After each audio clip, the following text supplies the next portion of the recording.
for improved water resource management despite various water crises. These decisions in FAO set up an accelerated FAO's working mechanism on services on water, including the annual Rome Water Dialogue, the global framework on water scarcity in agriculture, the Interregional Technical Platform on Water Strategy, as well as several regional initiatives like FAO Nearest and North Africa Water Scarcity Initiative, FAO Asia Pacific Regional Water Scarcity Program. We can also mention the new partnership on building water resilience food system, which was just launched at the COP28 in Dubai.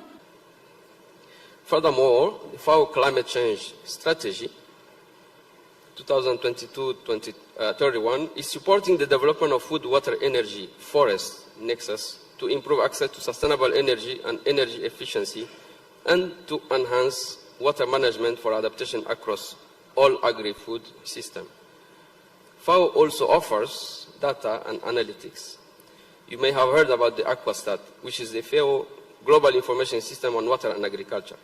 Aquastat collect, analyze, and disseminate data and information on 147 countries on water resources, water use and agriculture, water management, with emphasis on irrigated agriculture. We also have Aqualex, which is the world's largest free online collection of national water legislation, international water agreement, and policies. Aqualex contains more than 24,000 entries and covers all aspects of water, from governance, water rights, agriculture, aquaculture, water for the environment, water pollution, water and hygiene and sanitation, infrastructure, groundwater, climate change, and disasters. Aqualex provides users with quick and easy access to complete overview of how water is regulated in a given country or international basins as well. So you can see FAO has established and is maintaining networks to advance this and disseminate knowledge, innovation, and good practices, and increase awareness on strengths and weaknesses to find best fit for purpose solutions to cope with water crisis. We are looking forward to collaborate with Parliamentarian on unlocking the potential on non-conventional water. This is one area of intervention. Non-conventional crops as well, improving water use efficiency, water productivity and sustainability, as well as strengthening the governance through favorable water policies and regulation. I also want to express here our thanks to the jury committee of the King Hassan II Great World Water Prize 2024 for the recognition of FAO's contribution to water security. So we'll develop later on the technical part. Thank you. Thank you, sir. Thank you, sir. Thank you for your insightful contributions. Next, we will turn to Mr. Juan Bordera Roma, member of the Regional Parliament of Valencia. Your insights on the Valencian community and where water management is a critical issue will deepen our understanding on the challenges. So please, the floor is yours.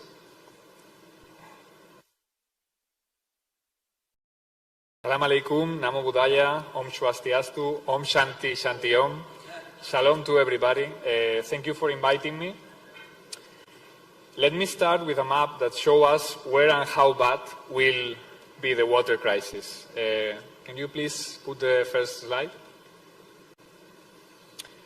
As you can see, the next slide. As you can see in Indonesia, you can see in the right map, as I see the screen, the water expectations are not great.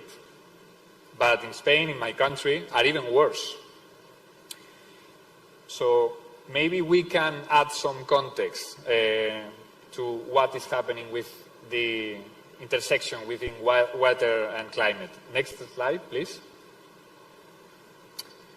There are some parts of the water-climate context that are not being discussed enough whatsoever. The scientific community is particularly concerned about what we have been observing over the last year and a half in the largest body of water on the planet, the ocean, and the implications are huge. Next slide, please. These graphs that you are seeing have gone viral because the anomaly recorded in the sea surface temperature between 2023 and 2024 has been out of control, gobsmackingly out of control. And let's remember two things. The ocean has a very high heat capacity. It has absorbed 90% of the warming that has occurred in recent decades due to increasing greenhouse gases, and the top few meters of the ocean store as much heat as the Earth's entire atmosphere. Probably this is perhaps the most important piece of information I am going to give you today. It takes 3,000 times as much energy to heat up ocean water by 1 degree Celsius than it does for the same volume of air. So imagine how much heat accumulated is needed to produce that kind of anomaly.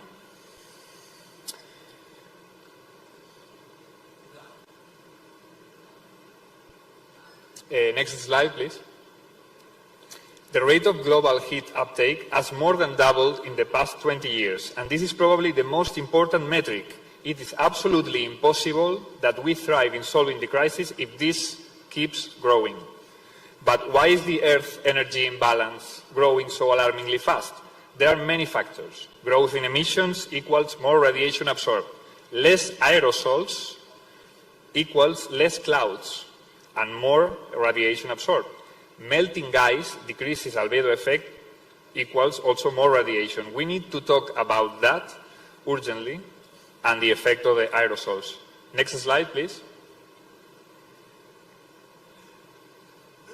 Here we can see the last plus 100,000 years in terms of the Earth energy imbalance. We are now, in the last 3 years, 5 times higher values than when the last interglacial cycle change occurred. So the situation is way worse than we are prepared to admit. That's why, I think that the speech by Elon Musk yesterday was misguided. Maybe appropriate for 1990, I don't know. But now, at the point where we are now, we can't be optimistic about everything, because this is completely irresponsible. I understand the need to be optimistic in such a challenge, but it's impossible that we tackle a problem that we are so successfully denying. And the difference, as you have seen in the previous graph, between the global north, between the global sea surface temperature and the North Atlantic sea surface temperature, gives us a crucial hint to what is happening.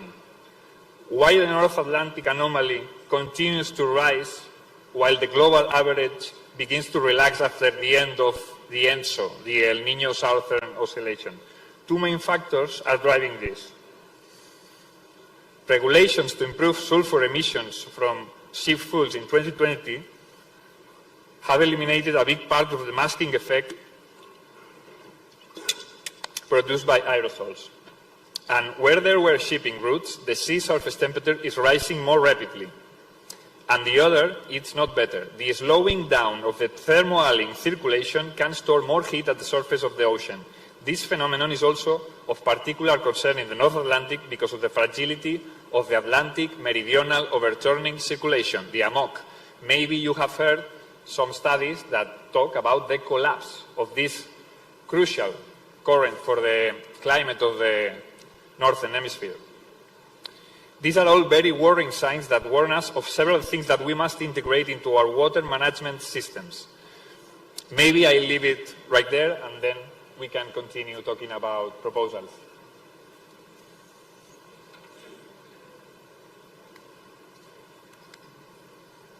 Thank you, Mr. Juan. Yes, it's quite shocking how there's a major deviation from the baseline trends. So, yeah, I think the results are quite shocking. Next, I would like to welcome Mr. Waven to give his remarks. Mr. Waven, the floor is yours. Thank you, Honorable Moderator. Selamat pagi, selamat datang kembali. On behalf of the delegation of Seychelles, I would like to thank the government, Parliament, and the people of Indonesia for the warm hospitality. I will begin by saying that the whole disruption of water ecosystem is linked to human conscious and unconscious activities and climate change. Water scarcity, pollution are threats to achieving the development goals, putting our whole national and global security at risk. The whole national socio-economic development plan implementation is impacted. For water is life, and its scarcity or its non-existent, no development, baraki, full stop. The impact is and will be catastrophic on humanity if a very comprehensive and inclusive national and global action plan is not adopted and followed.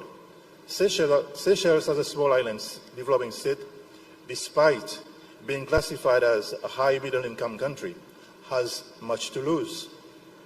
Water scarcity, water pollution will affect the chain of services in both our two main economic pillars, that are tourism, fisheries. The interconnectivity will have negative effects to human development, health, education, employment, impact the human rights of citizens and energy sector, the biodiversity and ecosystem, and the food security. Now I would like to say a little bit on IPU, because I'm wearing two hats up here. The IPU recognizes the complexity of addressing the water crisis. As water cuts across so many different sectors, a comprehensive and multi-sectoral approach is required.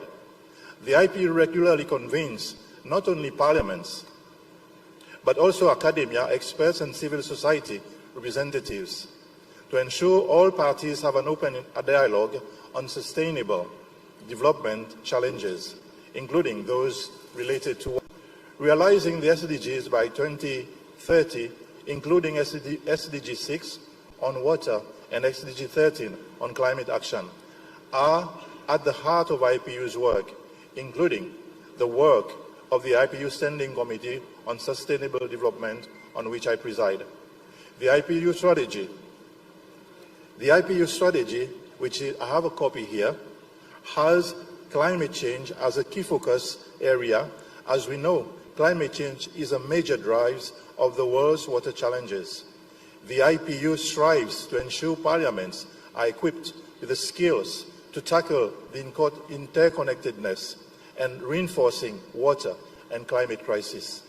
The IPU is committed to supporting parliaments to achieving sustainable development within their countries and stands ready to support parliaments with the provisions of technical assistance on the integrated issues of water, climate, and sustainable development. Mr. Moderator, I thank you. Thank you, Honorable.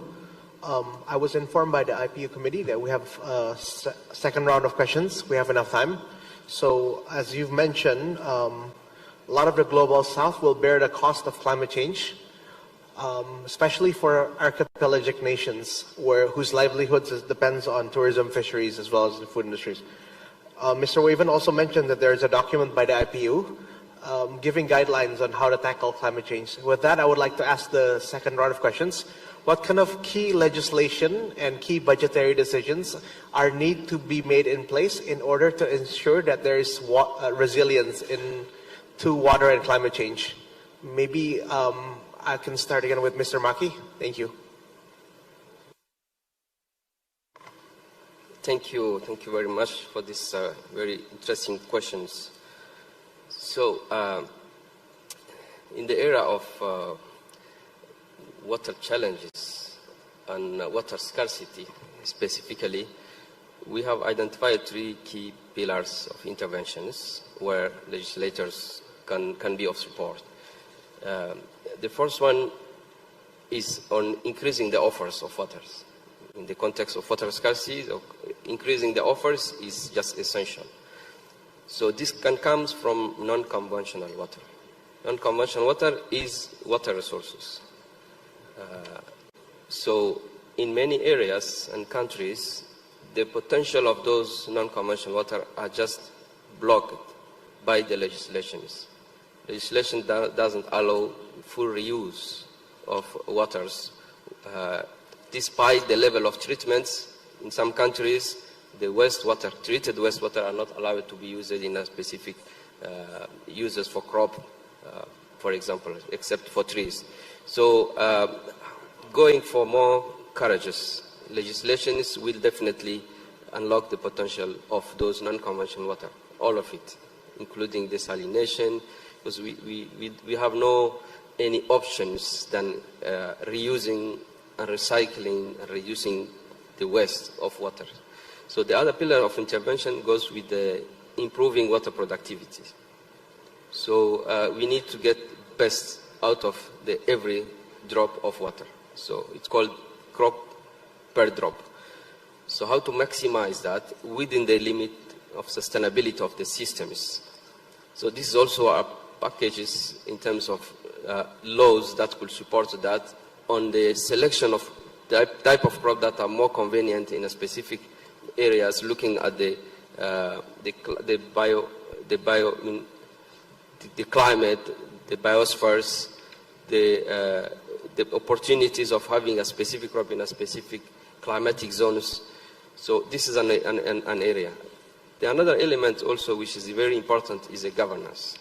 Institutions that have been strengthened to reinforce the laws, applications, and the laws that are also upgraded to take into consideration the new situation of climate change. On that, FAO is offering a toolkit, climate change and law toolkits that are looking into water, into climate change, and how to apply an upgraded series of laws on that.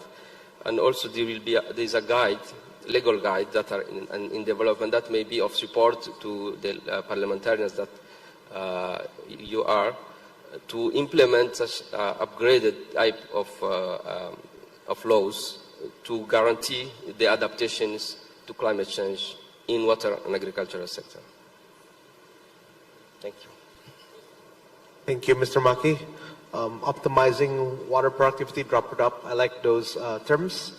Next, I would like to welcome Mr. Juan to the floor again. Thank you. Yeah, I would like to agree with a lot of I've heard, but I would like to point something. The runaway acceleration in demand cannot be compensated by a temporary increasing supply. We are focusing maybe too much in the increasing of the offer, because think about it, no? The increasing offer cannot be a long-term solution because it worsens other problems such as the energy needs and the likely associated emissions, or the effects of the increased agricultural and livestock production in terms of water pollution. So in many places and sectors, we need to reduce demand more than we need to increase supply. A crucial point is the maintenance of the infrastructure, some of which is very old. Dams will not last forever, as we tragically saw in Libya last summer. And leakages are a very huge problem to monitor and solve. Cases such as Cape Town, Bangalore, Sao Paulo, Cairo, Mexico City, Jakarta or Beijing, large cities that already have enormous problems with water supply, will multiply with the water needs of more and more emerging sectors such as AI or hydrogen for the energy transition. We will need increasing amounts of water at a time when rainfall will become very unstable in large parts of the planet, and rising sea level will threaten aquifers in coastal cities. One clear example of that is Miami. A United Nations report has revealed that between 2000 and 2020 there were more than 7,000 disasters worldwide, including fires, storms, droughts and floods. The figure is alarming because it represents a 75% increase in such natural disasters compared to the previous 20-year period. So we must prepare for that increasing events. Globally, water vapor increases by 7% for every degree centigrade of warming, and for every 1 degree Celsius rise in temperature, the amount of moisture that the atmosphere can contain rises also by 7%. So the more water vapor that air contains, the more energy it holds. This energy fuels intense storms, and this results in more extreme weather events that cost lives and an increasing bill. But more evaporation from the land also dries soils out. When water from intense storms falls on hard, dry ground, it runs off into rivers and streams instead of dampening soils. This increases the risk of drought. We are entering in a feedback loop chain reaction that we must end as fast as we can. We are basically water that learned to walk. We are water. But maybe we have run so much, we have run so fast that we cannot find equilibrium, balance. No?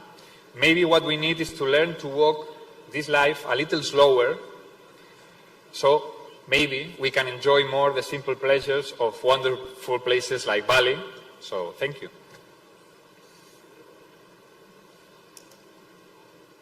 Thank you, Mr. Juan. Very insightful, especially on the reducing the demand for carbon-intensive processes that fuels water life. I think that's a good angle that we often miss. Next, I would like to welcome Mr. Waven again. Thank you, sir. Thank you.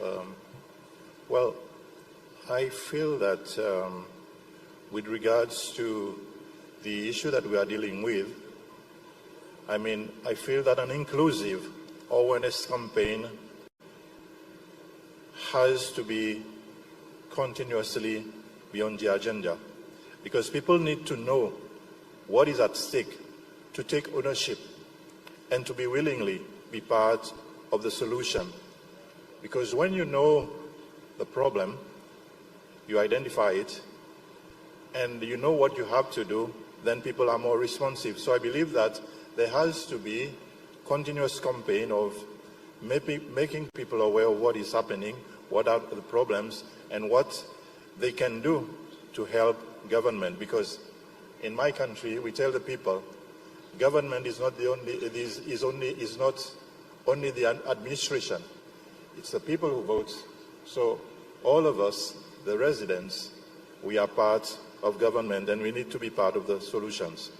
And homegrown solution at both community and national level, such as changing narratives and style of living to adapt and mitigate the threats, have to be backed up by financial support.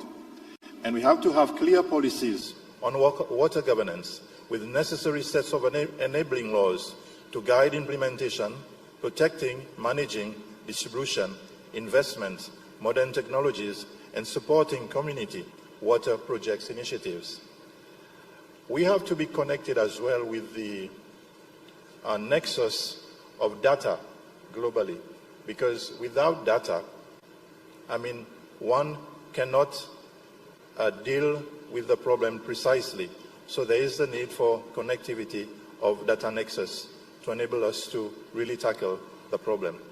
And I feel that IPU offers a platform because we do have different committees, and I commend the work being done by my colleague, Honorable Norton, on the science and technology field, because it's interconnected with the work of the Committee of Sustainable Development. And I feel that IPU is offering members of Parliament globally the tools to deal with issues that we are working on.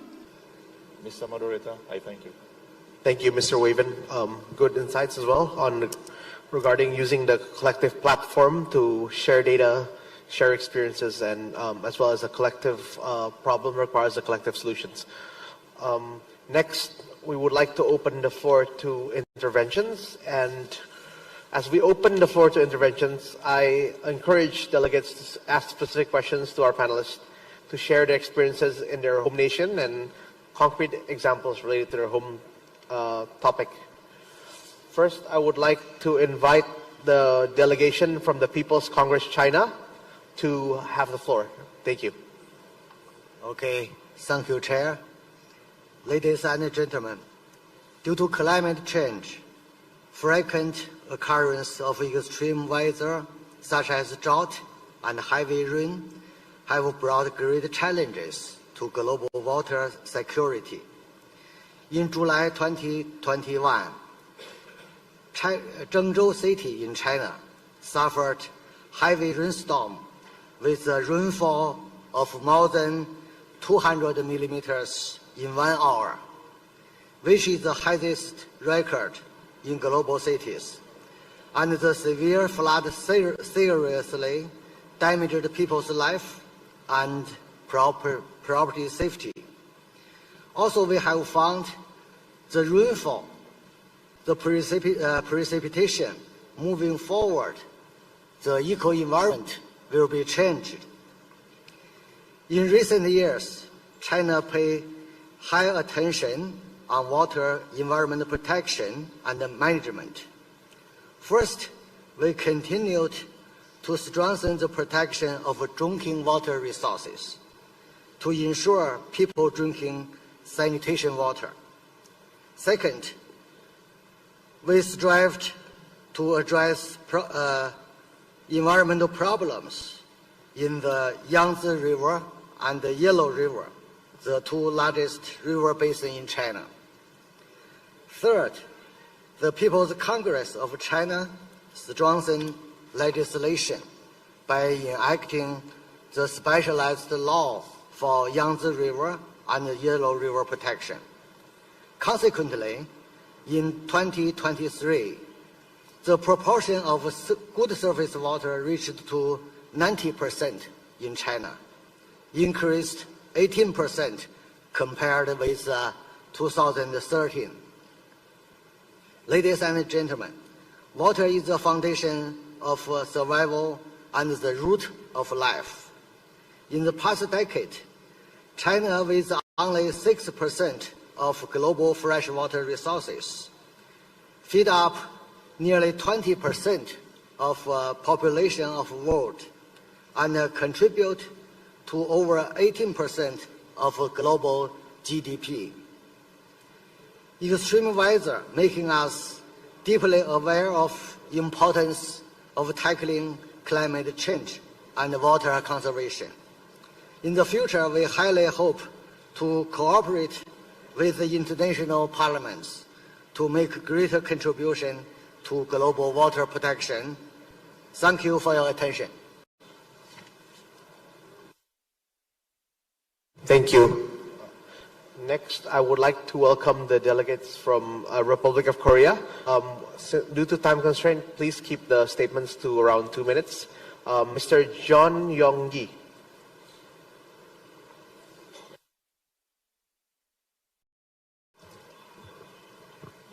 존경하는 각국 대표단 여러분 안녕하십니까. 대한민국 국회의원 전용기입니다.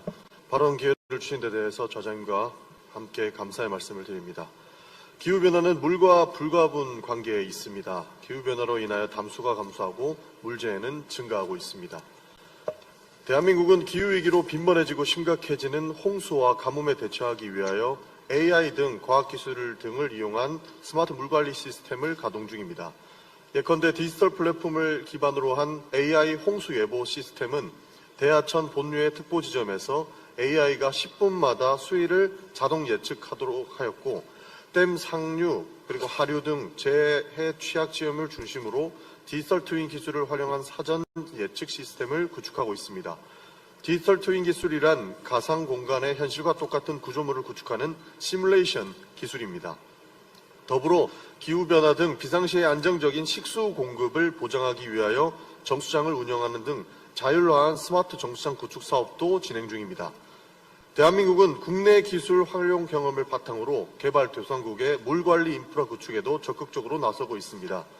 예컨대 대한민국은 ODA 사업을 통하여 가나, 우즈베키스탄, 캄보디아, 인도네시아 등의 과학기술을 활용한 스마트 물관리 시스템을 지원하고 있습니다.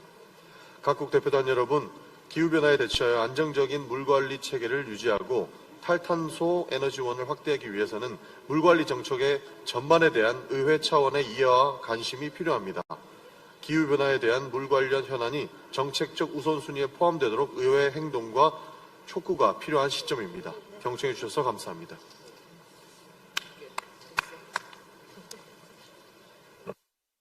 Thank you, Honorable. Next, I would like to welcome Pakistan, Ms. Nafisa Shah. Thank you very much. First of all, I'd like to thank the Speaker in the Parliament of Indonesia for hosting this conference, the first of its kind alongside one of the largest water events in the world. Delegates, ladies and gentlemen, every country has its own water story, and Pakistan is no exception. Our country lies in the basin of an ancient and powerful river, the Indus or Darya-e-Sindh. My own constituency is 2 hours from Mohenjo-Daro, one of the major sites of ancient Indus, referred to as the cradle of civilizations. Today, Indus constitutes the lifeline of Pakistan as it traverses its entire length. Pakistan has, over the years, built the world's largest continuous surface irrigation system, and the British colonizers and international agencies like the World Bank too contributed in this massive project.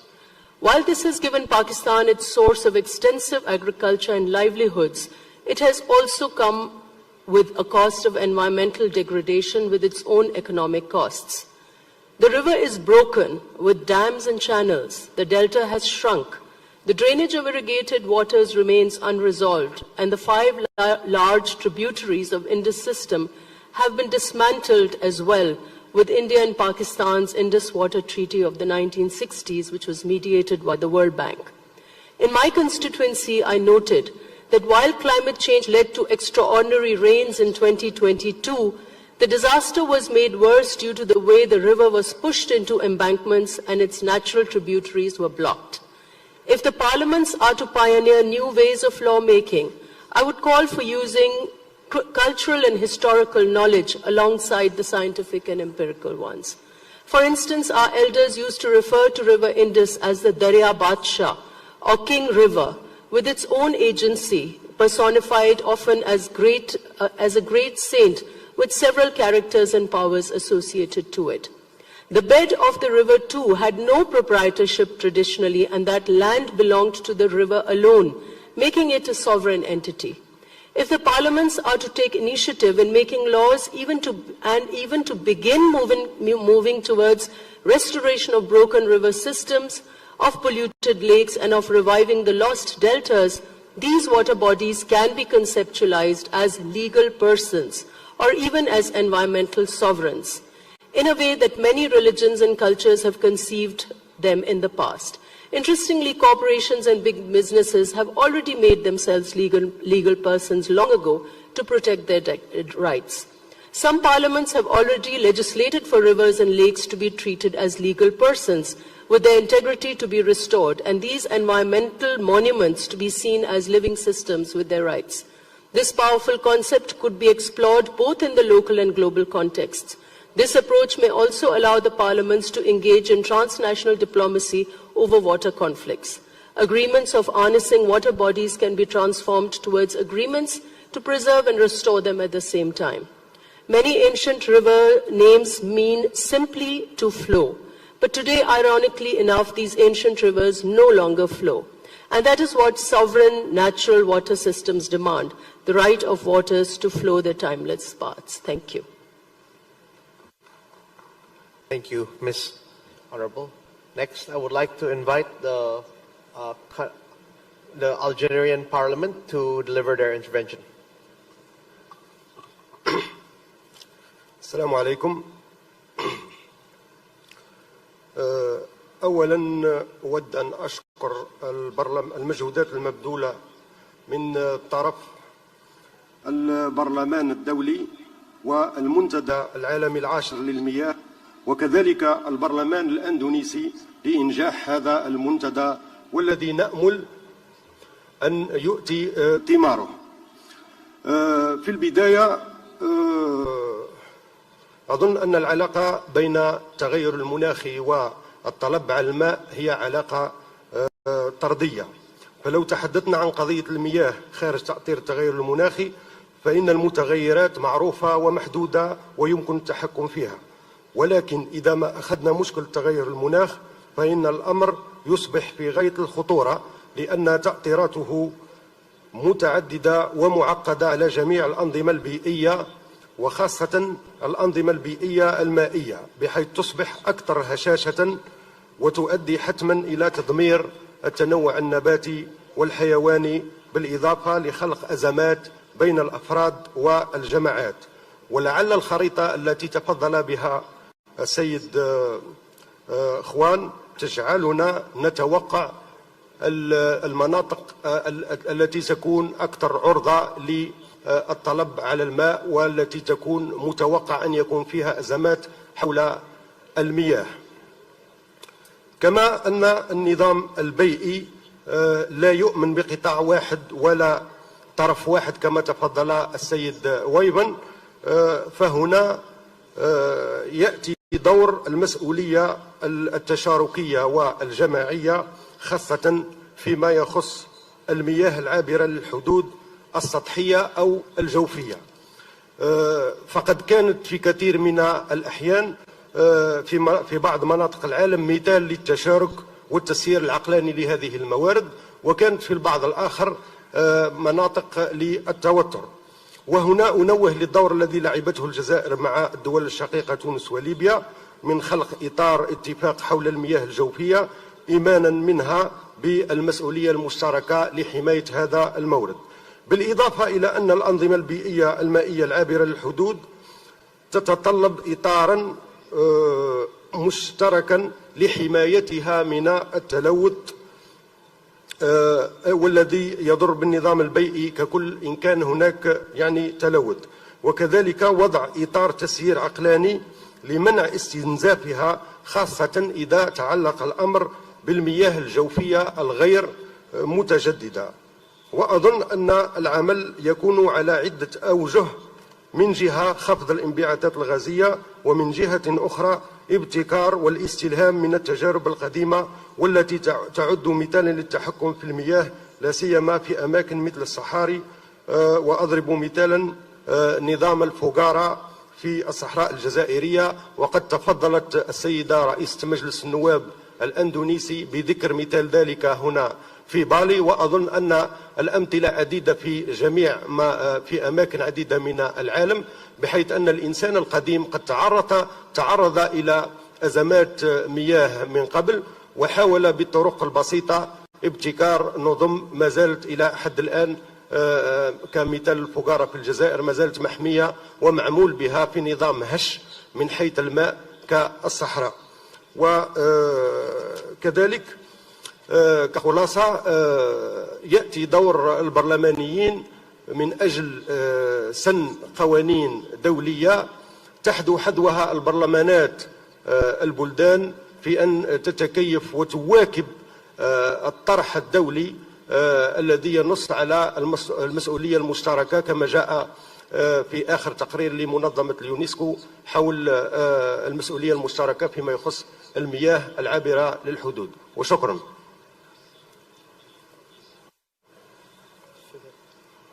Thank you, Algeria. Next, I would like to welcome Mr. Andrei Denison from the Russian Federation.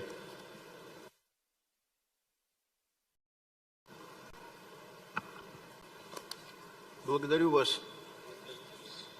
уважаемый господин председатель, и благодарю уважаемых индонезийских хозяев за прекрасную организацию нашей конференции. Господа, изменение климата – это не только изменение средней температуры по планете, но это прежде всего усиление частоты и силы экстремальных природных явлений, ливни, засухи, наводнения и так далее. В той или иной мере их испытывают все страны мира. И, к сожалению, все чаще они носят характер рекордов, в том числе рекордов доставленного ущерба. Этой весной наша страна столкнулась с катастрофическим наводнением в южных районах Сибири. Это географически примерно половина обширной территории нашей страны.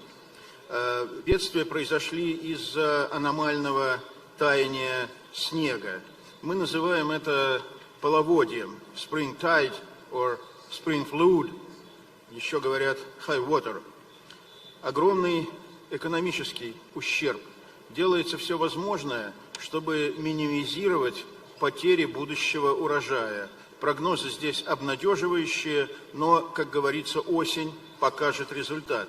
Уважаемые коллеги, создается впечатление, что в области борьбы с последствиями изменения климата мы как-то больше сосредоточились на выбросе парниковых газов. Это такой всеобщий приоритет. Между тем, адаптация к стихийным бедствиям водного характера на всем протяжении процесса, от оценки ущерба до выработки мер, выделения финансирования, реализации программ, пока явно не заняла того приоритетного места, какое заслуживала. Необходимо, на наш взгляд, усилить мониторинг климатических изменений на своей территории. Я говорю об отдельных странах, которые могут это сделать, а тех, кому затруднительно, должны, конечно же, пользоваться содействием со стороны международных организаций. Так или иначе, усилить мониторинг, прогнозировать возможные техногенные или природные катастрофы, разрабатывать и обновлять планы адаптации к климатическим изменениям. В нашей стране такая работа ведется и достаточно активно. В последние годы буквально во всех регионах Российской Федерации разработаны местные планы адаптации к изменениям климата, учитывающие, и вот это очень важно, учитывающие именно региональную специфику. Большинство пригодных для жизни районов нашей страны находятся так или иначе в зоне высокой степени риска климатических изменений. Мы готовы делиться имеющимся у нас достаточно обширным опытом противодействия этим явлениям, и парламентские структуры готовы здесь оказать содействие такого рода обменам. И еще один момент, буквально 1 минута. Крайне слабое использование населением пострадавших районах современных денежно-финансовых инструментов компенсации потерь. О чем я говорю? Такими простыми человеческими словами. Речь идет о недоверии, таком традиционном недоверии, присущем консервативным сельским жителям к страхованию, конкретно страхованию. Вот те бедствия, которые были у нас в этом году, я о них упоминал, жертв человеческих, к счастью, благодаря слаженной работе органов спасания, избежать удалось, но ущерб колоссальный. В ряде мест вода поднялась на 9-10 метров на ровной такой степной поверхности. И оказалось, что только 20% пострадавшего населения застраховали жилье, имущество, скот. Я повторяю, только 20, даже немного меньше, несмотря на то, что ведется очень активная, и это действительно так, на местах ведется активная разъяснительная работа. Тем не менее, не воспринимает пока население призывов к страхованию. Все это весьма и весьма осложняет ликвидацию последствий. Вот здесь как раз наоборот. Мы были бы готовы позаимствовать у коллег, у которых имеется такой опыт, каким образом лучше готовить население к преодолению последствий стихийного бедствия, опираясь на собственные силы, а не только требуя все от государства. Спасибо.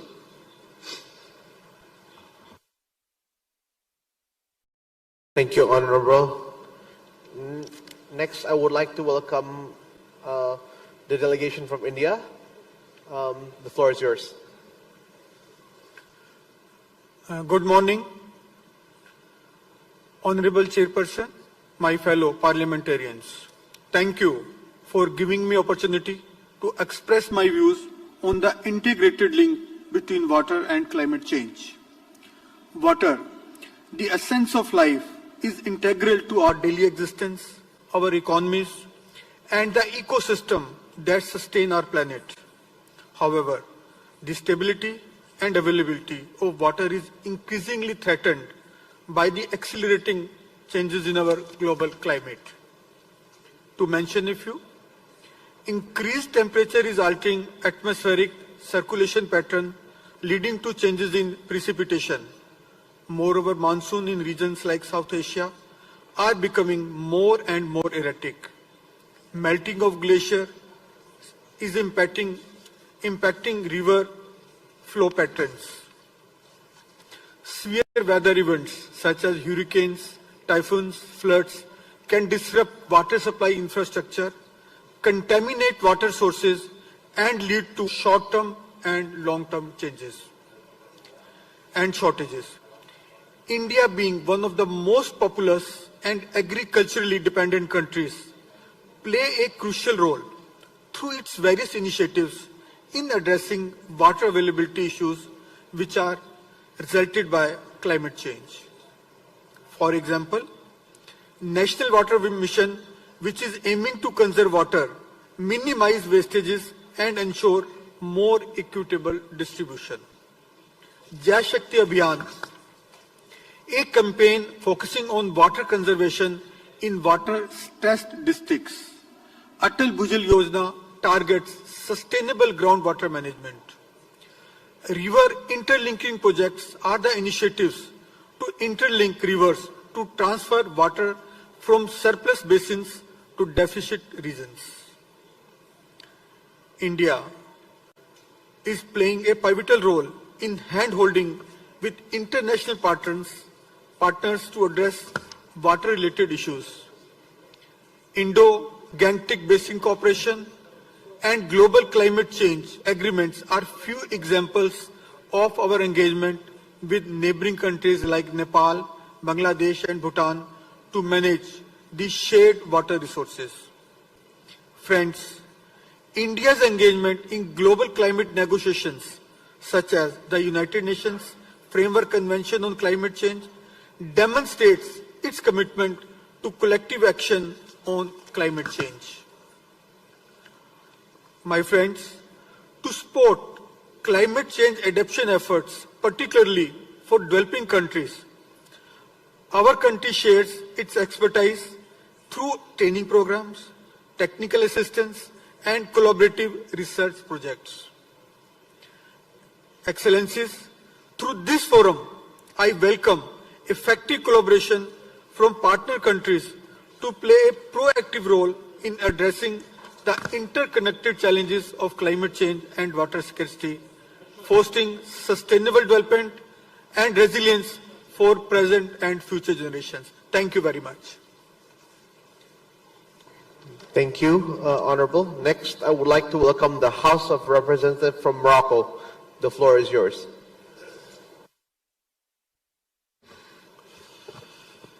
Thank you. Thank you. بسم الله الرحمن الرحيم. طبعا تتبعنا بإمعان مداخلات السادة المحاضرين. طبعا الحديث عن التغيرات المناخية هو استشعار لتحدي كبير يواجه الإنسانية. طبعا هذا التحدي يستلزم رؤية واستراتيجية. هناك علاقة وطيدة بين الماء والتغيرات المناخية أكيد، وارتباط بهذه العلاقة ما يسائلنا اليوم ليست العلاقة بل النتيجة. النتيجة هي الهجرة المناخية بفعل الجفاف وندرة الموارد المائية. وطبعا الحديث عن الهجرة سيجرنا للحديث عن سلسلة من المشاكل الإنسانية. ربع ساكنة العالم تعاني من قلة الماء حاليا، وإذا استفحل ضغط التغيرات المناخية سنصل إلى ضعف هذا الرقم.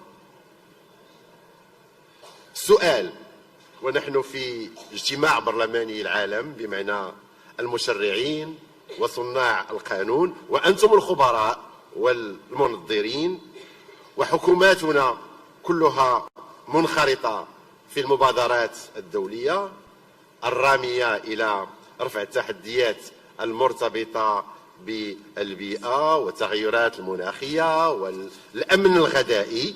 إذن في نظركم، وهذا سؤال موجه لكم السادة المحاضرين، أين الخلل؟ أين الخلل؟ انظروا إلى اجتماع اليوم، خبراء، مشرعين، سياسيين، نقاش هام، تتبع إعلامي كبير، لكن الواقع يعكس عكس ما نقول، أو على الأقل عكس ما نطمح أو ما نصبو إليه. أنتم كخبراء ونحن كساسة ربما نتكامل في كل شيء، في الرؤية والمقاربة، لكن تقارب رؤانا يواجه ببعد عن الواقع. تقارب رؤانا يواجه ببعد عن الواقع. سؤالي مرة أخرى، متى سيكون لاجتماعاتنا هذه ما بعدها وما قبلها؟ ما قبلها واقع يتم رصده، وما بعدها واقع يتم إصلاحه. أين الحلقة المفقودة هنا؟ أهو عجز وظيفي وبنيوي لنا جميعا؟ هذا سؤال. اسمحوا لي مرة أخرى، هناك مشكل، وأخشى فيما أخشاه أن نكون نحن جزء من هذا المشكل. أنتظر ردود فعلكم. شكرا. Thank you, Honorable. Next, I would like to welcome Ibu Himatul Aliyah from Indonesia. Thank you, distinguished chairs, ladies and gentlemen. Thank you for the opportunity. My name is Himatul Aliyah from Indonesia Parliament. First of all, I would like to thank to the panelists for sharing your thoughtful perspectives on how we need to deeply consider about the action needed for mitigating the impact of climate change. And this is by putting our focus on water, because water and climate change are indeed linked and mutually reinforcing. We all take a note and are deeply concerned about the SDGs report in 2022, whereby about 2 billion people worldwide do not have access to safe drinking water. This is unfortunate because it is indeed our responsibility as Member of Parliament to ensure that the people we represent enjoy clean, safe, and affordable water. Indonesia, in this regard, is committed to manage water as the basic right of the people as enshrined in Law number 17 of 2019 on water resources. This law is therefore becoming the foundation for providing protection and guarantee for the right on water in order to provide fair benefits to the community and to support the sustainability of development. To conclude, I would like to emphasize that action for water is action for peace. Therefore, let us strengthen our cooperation to help create a world of peace and prosperity through our commitments on water. With climate crisis is accelerating with a deadly force, it is the time to walk the talk and drive progress toward the SDGs. I thank you. Thank you, Honorable. Next, I would like to welcome the Lao PDR. The floor is yours. Thank you, Mr. Chair, Member of Parliament of IPU, distinguished guests, ladies and gentlemen. On behalf of the Lao National Assembly delegation and myself, I am very deeply pleased and honored to have this opportunity to address in this plenary.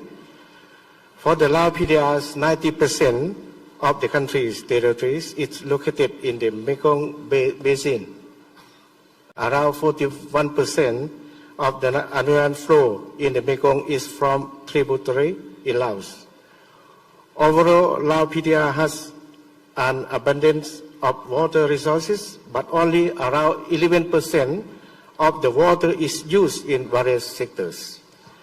In this regard, the 9th legislature of the Lao National Assembly has made a recommendation and approved the 9th National Socio-Economic Development Plans 2001-2005 and a resolution of strategy of water resource management and use 2030 and Vision 2040, which clearly lay out of the use and management of the water resources to be sustainable, green growth promoted, and action taken toward climate change migration.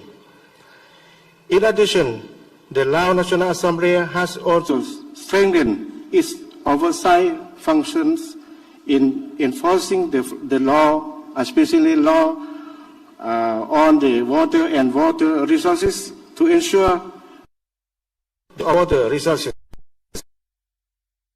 in socio for to ensure effective and equitable. Furthermore, Laos PDR has been promoting the use of water energy has doesn't affect climate change in order to ensure achieving Paris net zero greenhouse gas emission by 2050, as the Laos PDR has set a goal. We, members of IPU, have the strengthened cooperation with one another to promote legislation in order to enhance expanding access to safe and sustainable water, raise the efficiency of water management and use, and reduce the impact of climate change, provide capacity building in water sanitation related activities and programs including wastewater treatment, recycling, and reuse technology, sustain increasing water use efficiency across all sectors, and ensure sustainable supply of the fresh water. Accelerate implementation and improve impact toward achieving Goal 6 for the SDGs by supporting funding to least developed and developing countries and mobilize action on water for shared prosperities. I wish on delegation good health, prosperity, and great success in your noble task. Thank you. Thank you, sir. Next, I would like to welcome Mr. Pedro from the House of Brazil. The floor is yours. Good morning, esteemed panelists and parliamentary colleagues. I'm Pedro Campos. I'm representing Brazilian House of Representatives. So, Mr. Juan Bordera, I was looking the water scarcity map, and I would like to make some considerations about Brazilian situation. Despite Brazil being classified as a low risk regarding water scarcity, we are a vast country with a diverse range of climates and a heterogeneous water availability.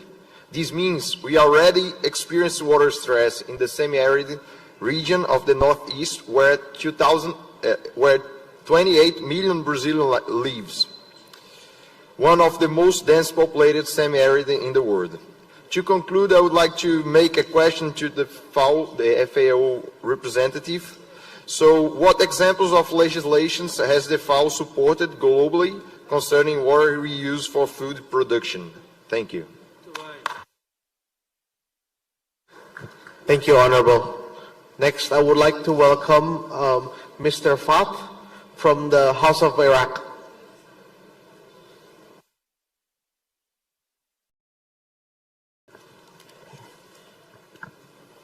شكرا إلى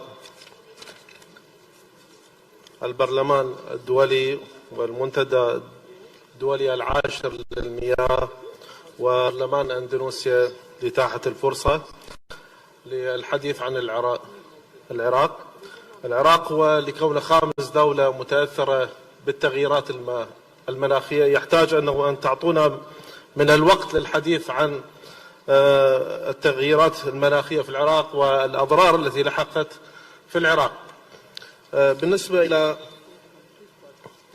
العراق يعتبر خامس دولة متأثرة بالتغييرات المناخية، وانخفضت الأراضي الصالحة للزراعة بشكل كبير.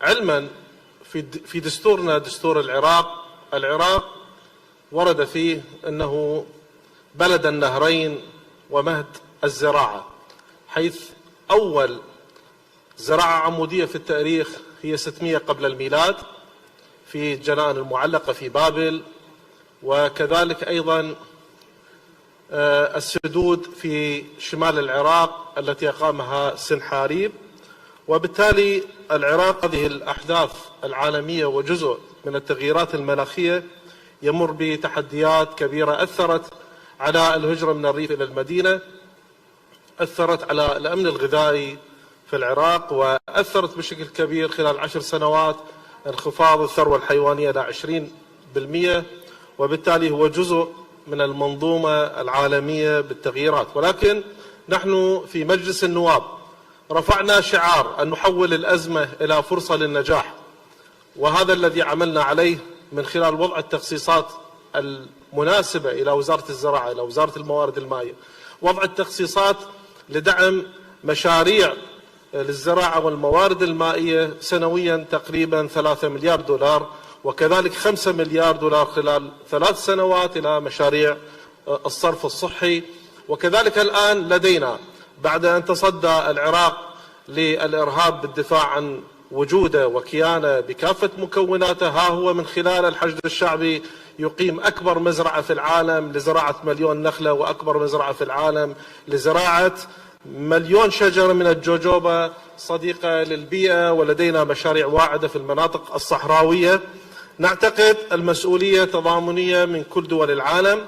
رؤيتنا أن نحول الأزمة إلى فرصة للنجاح من خلال تفعيل الصندوق الأخضر للمناخ لدعم الدول المتأثرة بالتغييرات المناخية، أيضا تفعيل مخرجات مؤتمر المناخ كوب 28 مؤخرا، أيضا العمل البرلماني على تشريع اتفاقيات تنظم التحكم في المياه، حيث الكثير من المياه العابرة للحدود فيها تصرف انفرادي وفرادي على حساب مصالح هذه الدول، وخاصة نحن لدينا في العراق. كذلك أيضا الحضور الفاعل للمنظمات الدولية بدعم الزراعة ودعم الموارد المائية والاستخدام الأمثل للمياه. نحن أيضا من خلال تجربتنا وعملنا دعمنا الحكومة لقطاع الزراعة والموارد المائية والبيئة من خلال وضع التخصيصات التي ترتقي بهذه القطاعات، ولذلك دعوتنا أنه لكل دول العالم أن تتجه باتجاه من خلال برلمانها لدعم حكومتها إلى مشاريع الزراعة، إلى مشاريع الموارد المائية، إلى مشاريع أيضا ملف البيئة والاستخدام الأمثل للمياه.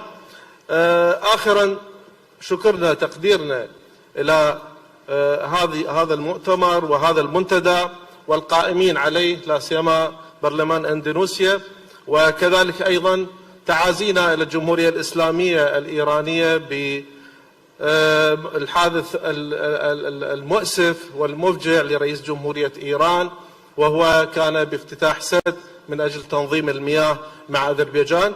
وأيضا دعوتنا إلى التضامن مع الشعب الفلسطيني الذي يتعرض إلى مآسي كبيرة وجرائم من خلال الاعتداء على الإنسانية، حيث ما زال تقريبا 2 مليون مواطن في فلسطين يتعرضون إلى أزمة مياه. دعوتنا للبرلمان العالمي أن يتضامن مع شعوب العالم لتوفير مياه أفضل. لذلك نحن في العراق هذا الشعار رفعناه وعملنا عليه مع دعوتنا وتمنياتنا بالتوفيق لكل الدول أنه تنهض بمشروع التنمية المستدامة على كل المستويات. أيضا وضعنا التخصيصات اللازمة فقط في هذا العام ل2 مليار دولار إلى الطاقة النظيفة للكهرباء، وأيضا معالجة التلوث البيئي الحاصل في موضوع الاستكشاف النفطي. وضع هذا التخصيص، وهذا يدلل على التزام العراق بمحددات السلامة البيئية وأيضا التنمية المستدامة. شكرا لكم. Thank you, Honorable. Next, I would like to invite the panelists to respond if there are any response to the questions posed by the parliamentarians. Thank you.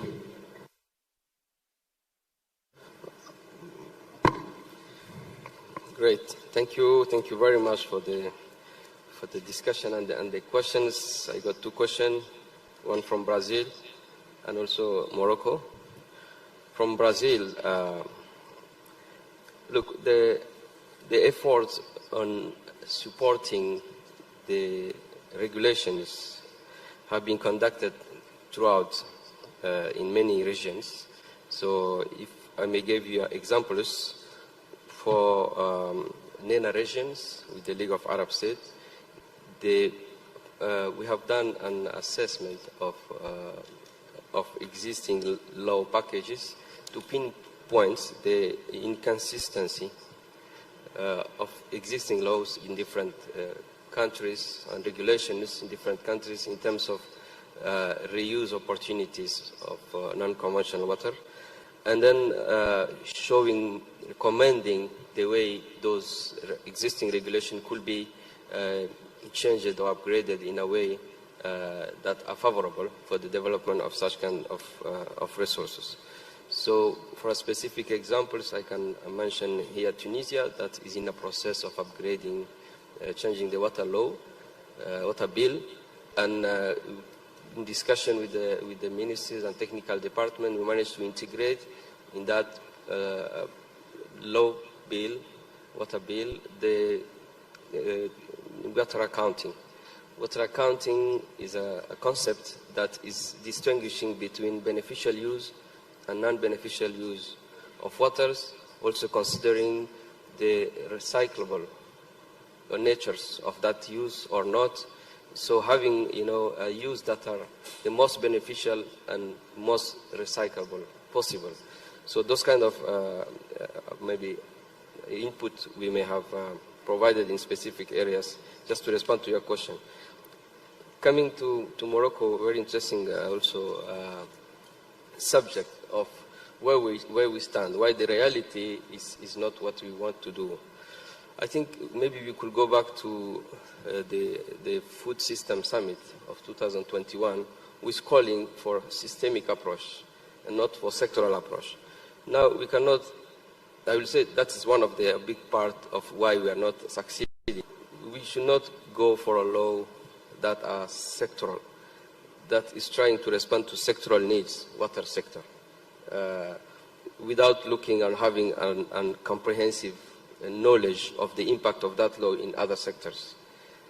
We cannot afford any more in this area, since climate change is impacting throughout many sectors, to pass laws or to discuss a law without knowledge, without having deep knowledge of how this law or how this regulation could impact beyond that specific sector. So having a systemic approach is maybe what is missing, and it's normal that it's missing because it involves a lot of knowledge, a lot of technology, integrations, nexus. So we talk about welfare nexus. Is it enough?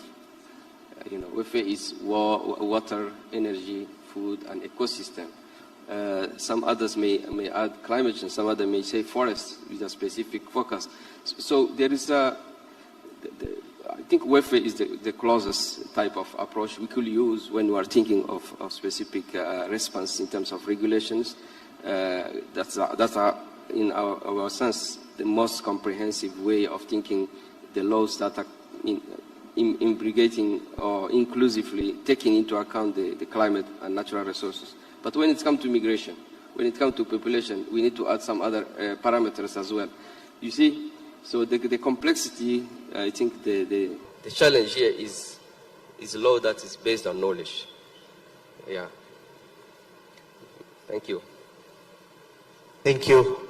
Mr. Juan is there. Thank you. Thank you. Thank you for both questions. I think they are related, so I will try to answer both at the same time. The problems associated with climate change and water scarcity are structural. There's no doubt about it. So that implies long-term planification in some areas. And also, kind of a democratic revolution. We need scientists getting involved in politics, and we need politicians to learn climate science as fast as possible. Mainstream media also have a huge duty with society in times like this. But we can't forget the key role that normal people can play. I'm thinking of the model of climate assemblies. I'm thinking of the El Niño Southern Oscillation. Who were the ones that discovered the El Niño Southern Oscillation? Were the scientists? Was Alexander von Humboldt navigating the world? No, it was the fishermen in Peru, because if you know your place, you can see things that anyone will see. So we need a democratic revolution that includes normal people playing a role in making decisions. The French government is an example of that. In Spain, we have made also climate assemblies. And the French government has launched a program of adaptation to 3 degrees by 2050 and 4 degrees Celsius by 2100. That's more appropriate than most of the other countries are doing. And I have to say that I partially applaud the measure because on the one hand it's very brave to launch an awareness campaign such as that. But on the other hand, it is a danger, an enormous danger to send a message to the world that we will be able to adapt to 3 or even 4 degrees. We will not be able to adapt to that kind of climate change. If we reach 3 or 4 degrees, those levels of temperature increase, we will have already activated most of the climate tipping points, which is something that is like climate science in the making. It's now being discussed, but it's known that most of these climate tipping points will be irreversible when we reach 2 degrees. One of these tipping points is the slowing down of the critical oceanic currents like the AMOC, I have already told you. And the inertia will take us by itself into a new world in which, believe me, we do not want to be. So radical actions are needed. And as soon as possible, actions that won't happen if we keep on fighting the wrong enemy. Climate activists are not the problem. Climate activists are part of the solution. So the People's Water Forum, whose voice will be missed this year here, have reported pressures resulting on their decision to cancel their program. So I would like to support the People's Water Forum and I demand, like, we need all the voices. We need the voices of the science, we need the voices of the politicians, and we need the voices of the activists and the normal people to leverage on the collective intelligence that we need to solve this problem. Thank you. Next, Mr. Waven William. Thank you, Mr. Moderator. I would like to thank all of the members who have contributed to this panel discussion. When I've listened to all the interventions, it begs to ask the following questions. For example, with regards to sovereignty, working in silos, addressing the global concerns that we are facing today.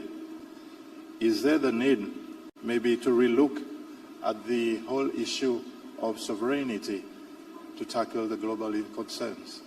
Because if we don't relook at this and collectively agree to take certain bold steps outside the box of sovereignty, maybe we will not be doing it correctly. My second point is with regards to scientific development and technology. Do we have proper mechanisms in place to follow so that as to ensure that new discoveries, new developments are sustainable? Because when I look at development, we address problems short term without looking long term for sustainability. So this is another point I would like to put forward. And I feel that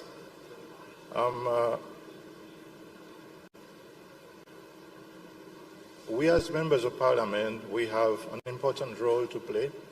And I feel that IPU, which I commend, gives us the platform for us to share ideas and to look at possible solutions. My other concern is, are we using AI correctly now, when we look at emerging issues such as ecocide, geoengineering, how can we use AI to do the correct tracking for us to better able to understand and deal with climate change and the water issues that we are feeling? I thank you. Thank you, sir. Thank you for all your active participation in today's discussion. Before we conclude, I would like to invite our panelists to share a brief closing statements, beginning with Mr. Thank you. Yes, thank you again for this opportunity. I will go back to knowledge, integration of knowledge and policies. This is an important area, as you know, policies cannot be effective, cannot be responding to actual challenges if it's not built on knowledge. And then knowledge also are useless if they don't lead to our policies. So the interlink between those two are really key, and you are well placed to ask for the knowledge that you may require or to may need to take your decisions on supporting the policies of countries. So I would stop by there. Thank you. May I ask to put the slide number 8, from the presentation? It's only a quote, and I will end, I promise.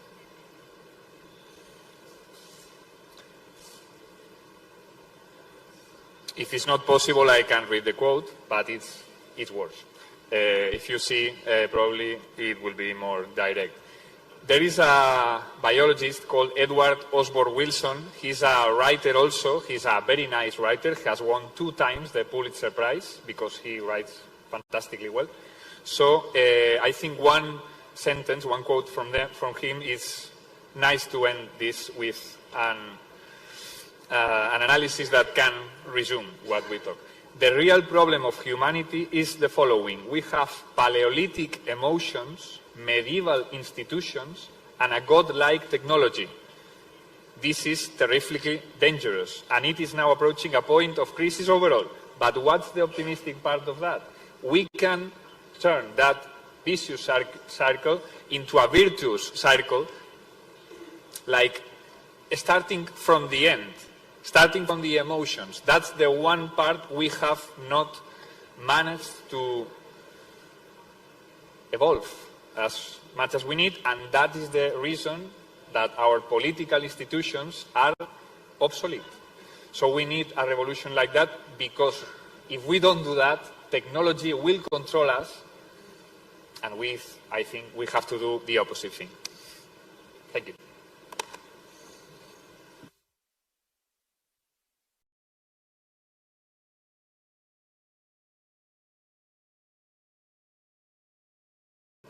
Oh, thank you. Mr. Waven? Yeah, thank you. On behalf of IPU, IPU firmly believes in the importance of bringing parliaments together to share lessons learned and good practices on how to simultaneously address these pressing issues. We must learn from each other if we are to overcome these global challenges which threaten hard-earned development gains. Promoting inter-parliamentary knowledge sharing, facilitating dialogues across the IPU's geopolitical groups, and fostering partnerships on shared challenges that transcend our borders, including on water and climate change, are central to the IPU to help parliaments realize their sustainable development and climate goals. The IPU will continue to provide platforms for open and honest inter-parliamentary dialogue and amplify the voice of parliaments in global discussions on water, climate change, and sustainable development. Honorable colleagues, we are in this together. Yes, we can. Thank you. Thank you. Thank you once again to our panelists for your valuable insights, and to all the participants for engaging thoughtfully in this dialogue. Today's session has highlighted the deep interconnected nature of water management and climate change. We have gained a clear understanding on how climate change impacts water resources and have discussed actionable steps that parliaments can do to address the challenges in an integrated manner. I would like to close with a quote. We do not inherit the earth from our ancestors, we borrow it from our children. So thus we have a duty to ensure that there's intergenerational equity as well as sustainable trajectory. With that, I close the session. Thank you again for your contributions and for the discussion. Look forward to insights and commitments and continue into our continued efforts to tackle these challenges. Thank you. Thank you, sir. Thank you so much to our moderator, Mr. Rafindra Erlangga, the member of the House of Representatives of Indonesia, who already led this insightful session. So thank you so much as well to all of the speakers on plenary number 3, and we have discussed on the water at the heart of climate actions. Ladies and gentlemen, we're going to directly to the next session, as we still have plenary number 4 that will discuss further regarding water and also science for peace. And we will also have all of our speakers as well as the moderator that will lead the sessions on the plenary number 4. So ladies and gentlemen, please remain here at the Pachatu Ballroom, as we will have no special allocated time for the coffee and tea break session. So once again, the coffee and tea actually are already served at the foyer area. If you would like to grab something, you can just grab it and bring it inside, because we will go directly to session number 4. So without further ado, ladies and gentlemen, we would like to present to you, this is plenary number 4, and I would like to also introduce the moderator on plenary 4. So our moderator is the chairperson of IPU Working Group on Science and Technology. Please welcome, this is Mr. Dennis Norton.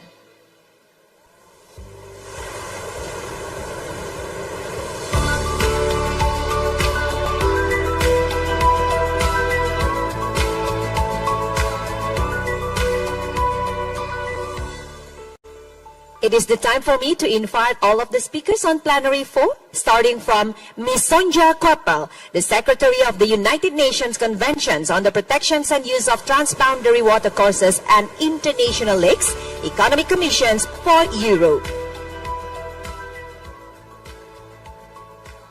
And now we continue to the second speaker, the Chief Executive Officer of Human Right to Water, Ms. Amanda Loeffen.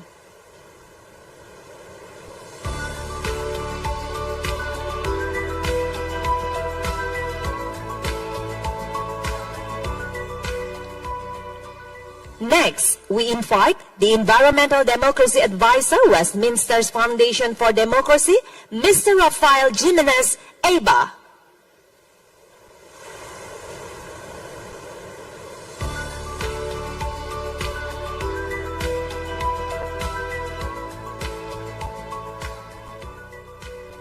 And to complete the speaker on plenary number 4, we invite the First Counselor of Environment, Climate Actions and ICT European Union delegations to Indonesia, Ms. Henriette Weigerman.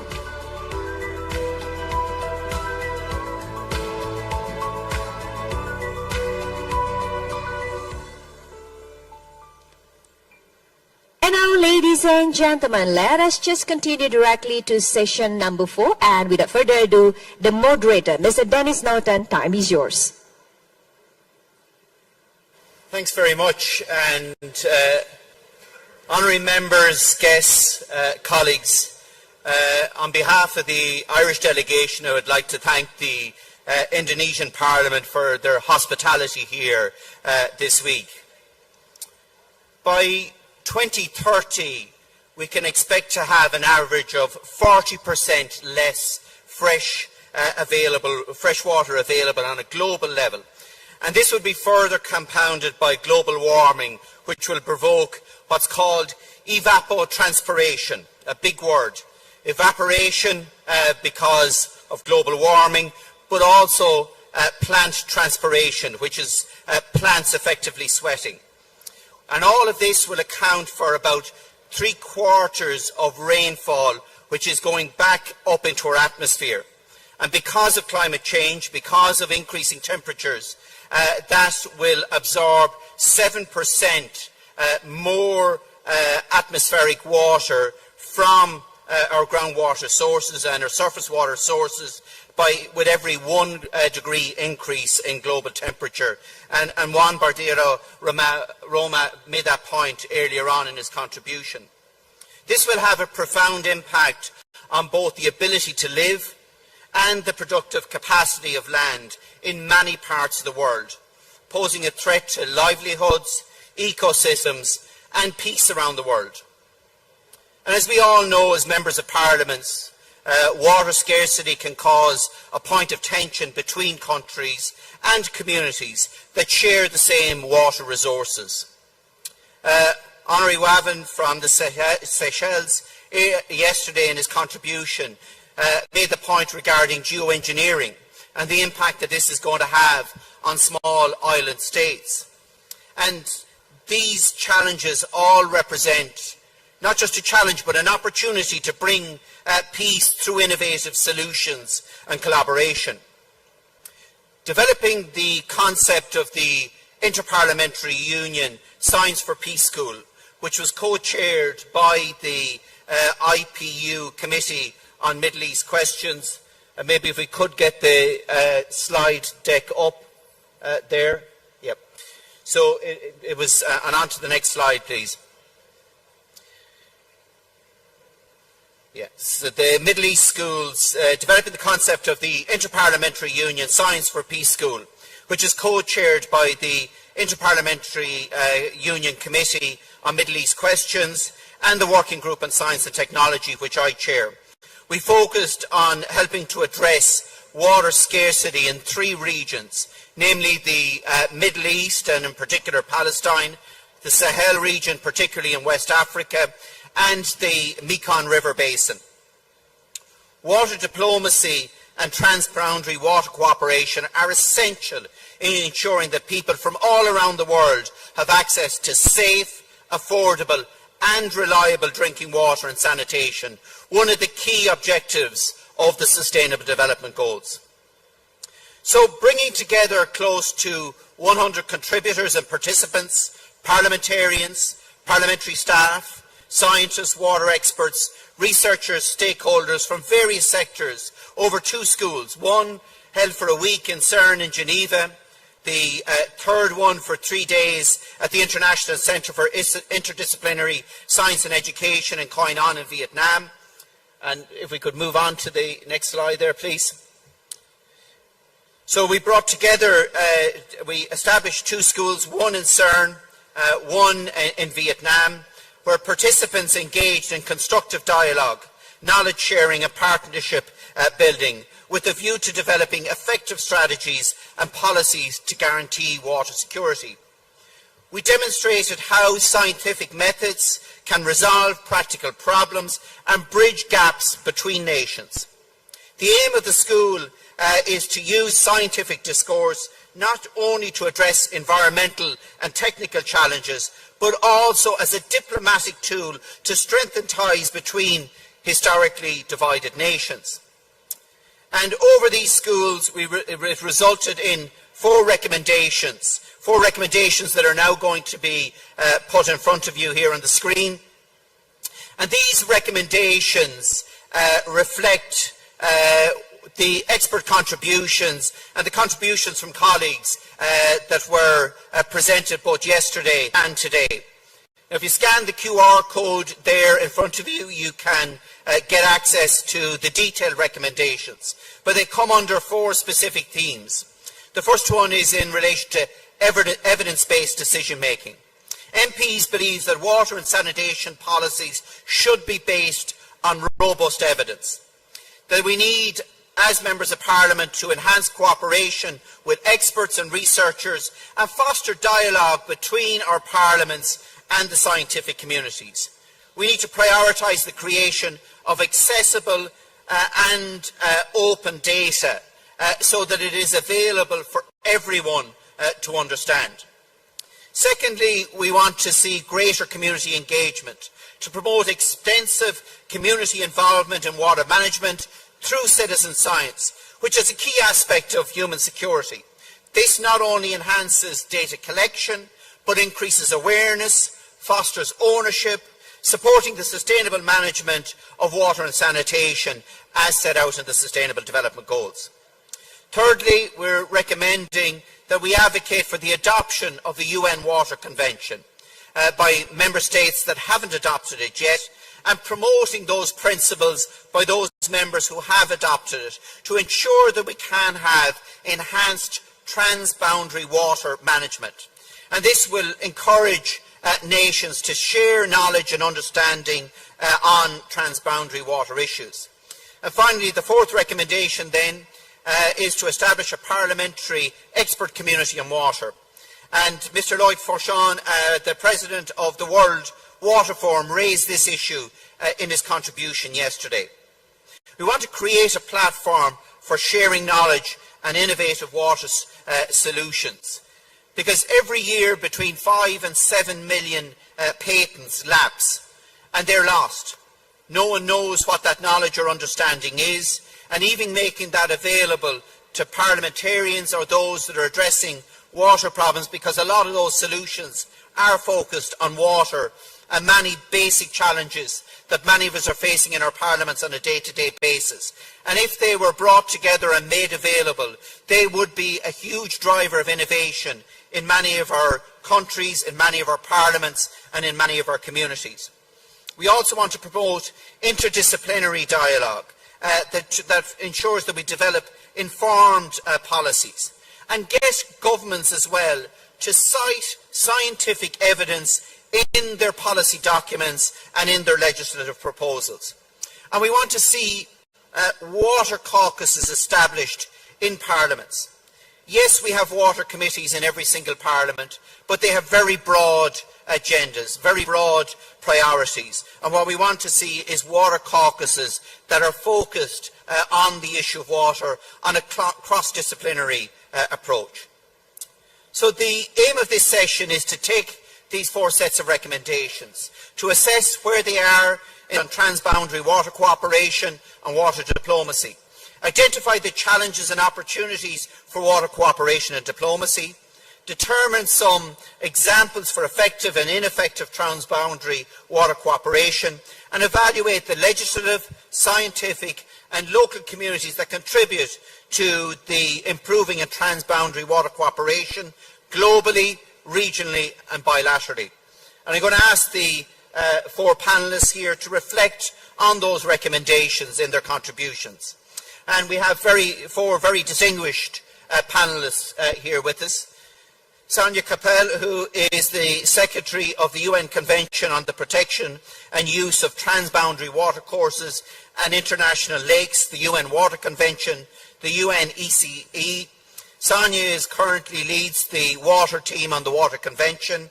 She has over 10 years' experience managing and coordinating activities on water and climate change adaptation.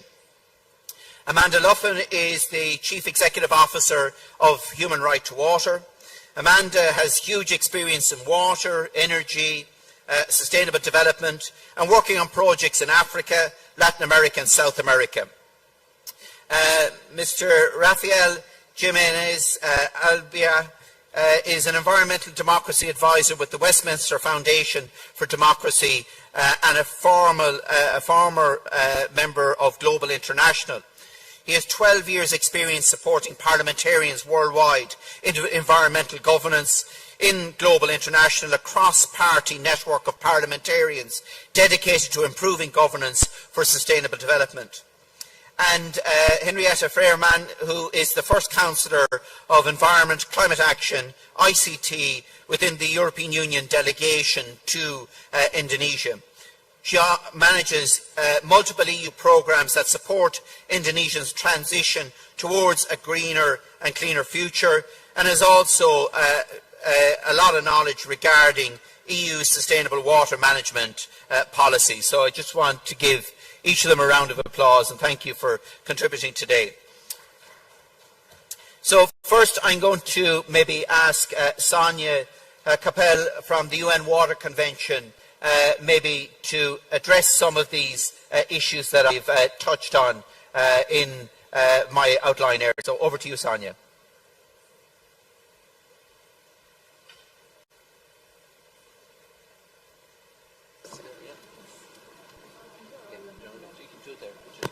Talk into the mic. Okay. Thank you very much. Dear members of parliament, honorable members of parliament, I would like to speak exactly about this last topic of hydrodiplomacy, preventing conflict over water, especially when they are shared between countries, but also at other levels. I would like to ask maybe to show my slides, if possible. Globally, more than 60% of all fresh water resources are shared by 2 or more countries. And more than 40% of the world's population actually lives in basins which are shared. And this makes transboundary cooperation crucial for peace, for sustainable development, also for effective climate action, and for regional integration. And we can really see in different parts of the world, such as in Western Africa, in the Senegal Basin, how transboundary water cooperation has actually promoted energy, access to energy, regional integration, and peace. And this is also why transboundary cooperation was included in Sustainable Development Goals, and particularly in SDG Target 6.5. And as you can see on the next slide, there's also an indicator at the global level, which is measuring actually progress regarding transboundary water cooperation. And just a few weeks ago, we have received the latest replies by 129 countries worldwide out of the 153 countries sharing transboundary waters, which show us on the one hand that we are not on track. Because actually, out of those 153 countries, only 26 countries have actually working level arrangements, transboundary agreements, basin organizations, which can prevent conflict over those shared waters. On the other hand, there has been progress, especially, for example, in Africa, where many new agreements were signed over the last years. And so there is hope, but there is still a lot more to do in order to turn really water into an factor for peace and prevent conflicts over those shared waters. And what do we need to accelerate such progress? You can see here key areas to accelerate progress on transboundary water cooperation. On the one hand, it's addressing data gaps, because lack of data and also lack of shared and agreed data among countries is one of the major challenges for transboundary water cooperation.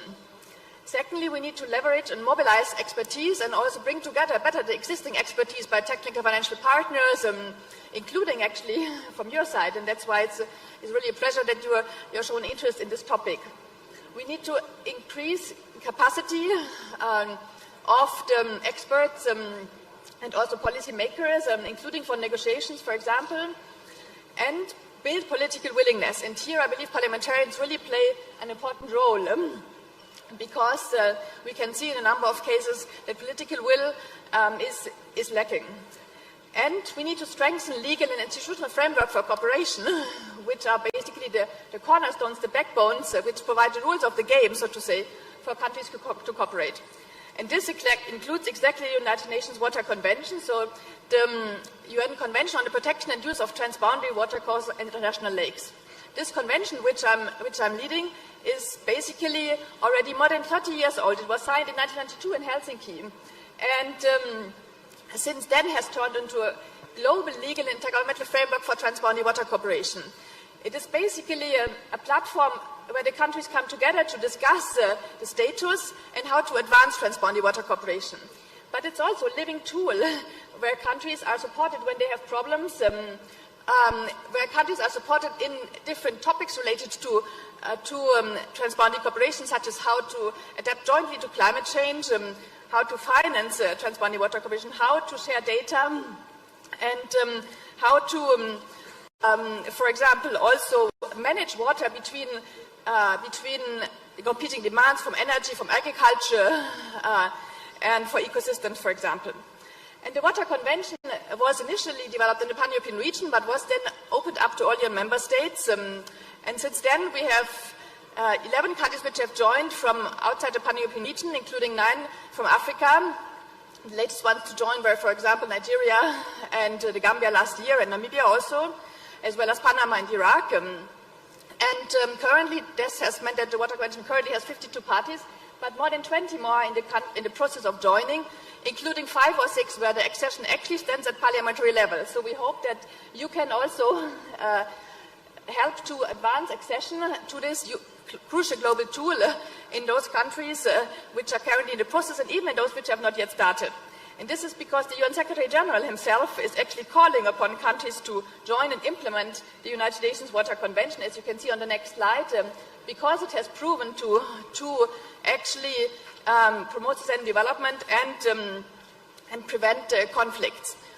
On the next slide, you can actually see the global map of the countries, where you can also locate your own country and see if so far your country has actually joined or not the Water Convention, or is in the process of joining according to the colors. And we very much hope that this map will become even more colorful in the coming years, that more countries will join, will become green, or at least as a first step yellow and then blue. And again here, the parliaments certainly play an important role, because finally these accession laws go to parliament, but also because parliaments can even encourage the governments to take action on Transboundary Water Commission, on water in general, and on joining the Water Convention. So finally, this brings me exactly to my last slide, which is what parliamentarians can do. So,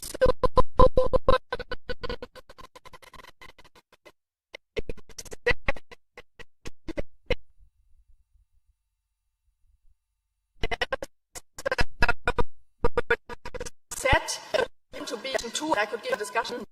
It is really this joy to which I hope you can contribute to this, whether your country so far is in the process or not of joining. And as you can see, there are some regions already more advanced, such as Europe and Africa, but others are also in the process. Secondly, then also to actually promote the development friendly agreements over the waters which your country is sharing maybe with neighboring countries. Certainly, transboundary cooperation also requires resources for it, including for the basin organization, which are actually agents for peace, such as the Mekong River Commission in Asia, or the Danube Commission in Europe, or the Lake Chad Basin Commission in Africa. Then also it was also said, actually water is to be taken into account in other sectoral decisions, because agricultural decisions, energy decisions also have water implications. So it's important to take this into account in also other sectoral policy fields. These recommendations, some of those are also mentioned among the recommendations. Exactly, recommendation 3 actually is about the Water Convention. So in this regard, a crucial global event, actually the most important probably event on transboundary cooperation, will be held in October this year in Slovenia, which is the 10th meeting of the parties of the Water Convention. And we would like to invite you also to attend this meeting. And there will be a dedicated event for parliamentarians, which we hope to organize with IPU. So welcome to Slovenia in October. And finally, I would like to just very much also underline the importance of this, the usefulness which could have an expert community for water among parliamentarians, which can really help to drive forward those questions. Thank you.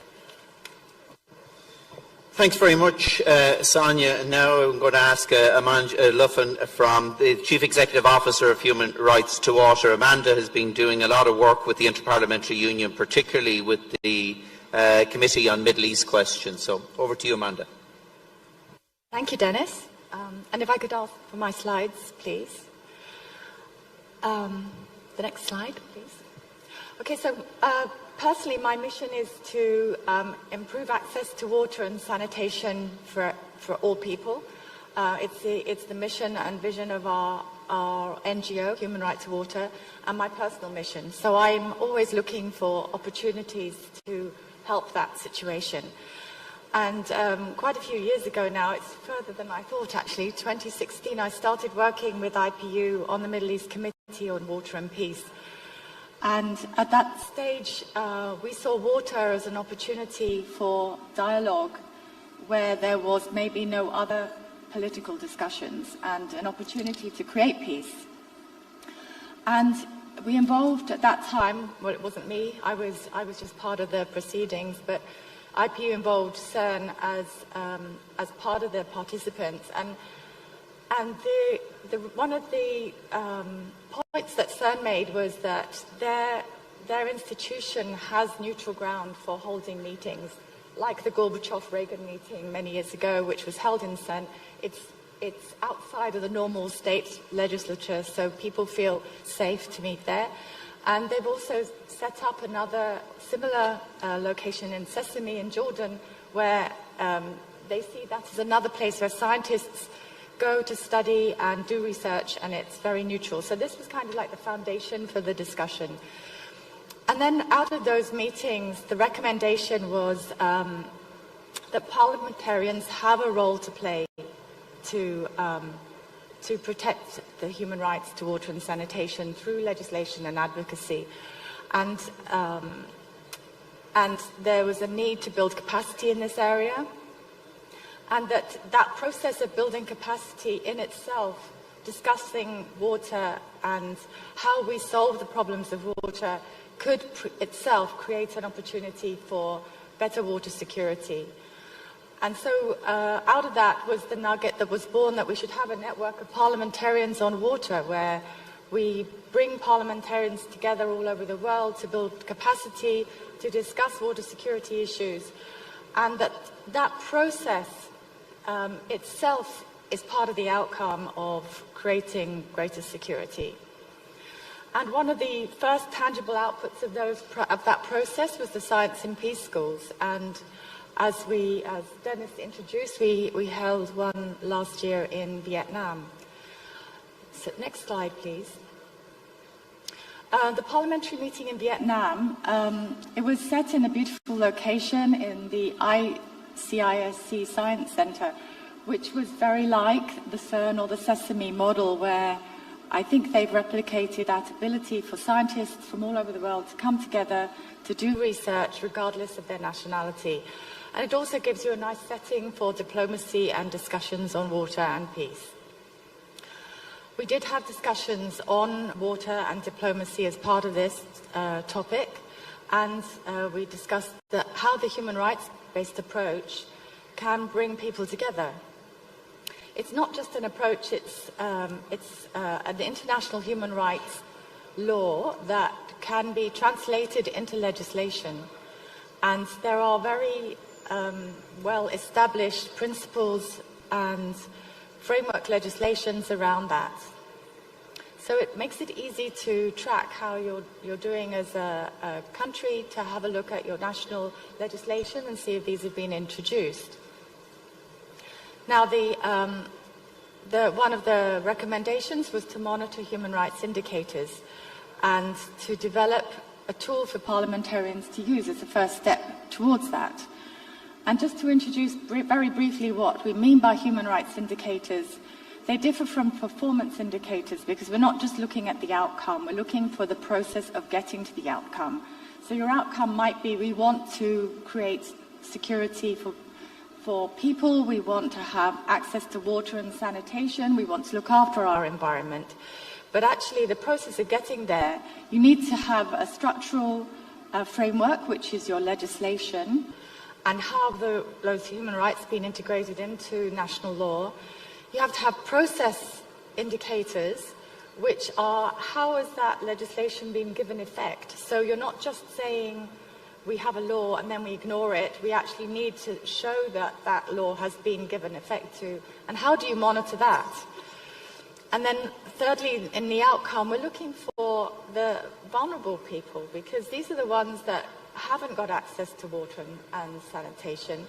And these are the ones where they're living in political unrest, or they're living in areas where it's great poverty, or there just isn't the same access. And that's what creates water security problems at the end of the day. So we can look after all people with water supply and do it in a way that's sustainable, which means that we have the legislature to back it up, that's going to stay there from one political party to the next over time, then that gives us better security.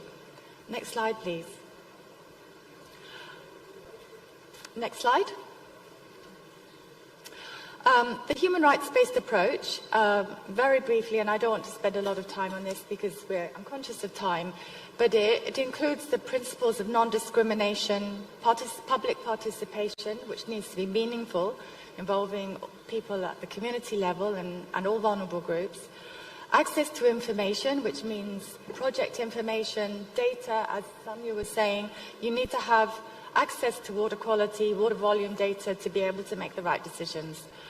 Accountability, which also means that the authorities, the water service providers, the governments, anybody in a position of responsibility has a duty to make sure that water is provided and that there is security. And that needs to be measured through feedback processes, for example, and the ability for people to claim their rights. And then on a sustainability level, we want to look after our environment for long-term sustainability, but we also want to have sustainability through legislative frameworks.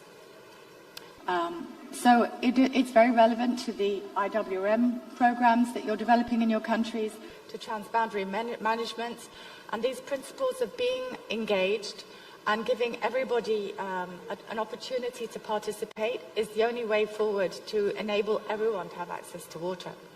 Next slide. So what can parliamentarians do? And this is part of the Vietnamese meeting last year. But if we can use some indicators to track where you are today, that is a starting point. And I think that the structural indicators are an easy place to start with because it's what's written in law, what do you have already and what could be there. And if it's not written in law, it's not likely to be happening. So, for example, with meaningful participation, which is essential to transboundary management, to IWRM and water resource management, you really need to get people involved from the beginning, from before the project starts. And if that isn't written in law, then it's not likely to be done by everybody. It may be done by a few, and the United Nations generally has that as an absolute principle. But if you're not working within the United Nations programs, it's not always going to happen. So it's very important for national law to reflect that. And then on the capacity building and awareness, this reflects the network of parliamentarians that we talked about. So last slide, please. Oh, I've got a couple of slides. Very quickly, only 27% of countries recognize the rights to water in their constitution. 27% is a quarter of the countries of the world, and if it's not in the constitution, it's not going to be in national law. Next slide, please. Judicial law, we did a big study looking at countries and how, if they haven't got the rights in their constitution, do they have reflected in law? And actually, it's very difficult. If it's not written in your constitutional law and it's not brought down to the national legislative and policy level, very few cases can be taken to the judicial courts. People haven't got a way to claim their rights, and then there is a lack of access to water and sanitation. It makes it a very difficult situation. We have a link here to a report on this on our website, and you can access that information. And last slide, please.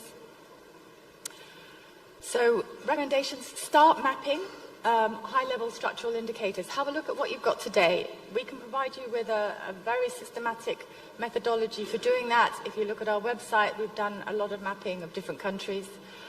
And communicate. Help people to be aware that they have this right and demonstrate your country priorities, that the rights to water and sanitation and the right to a healthy environment are really critical and need to be introduced into national constitutions. Thanks very much, Amanda. We now will hear from Rafael Jimenez Albar, the Environmental Democracy Advisor with the Westminster Foundation for Democracy. You'll probably tell us a little bit about this organisation as well. Rafael, thanks. Thank you, Mr. Chairman.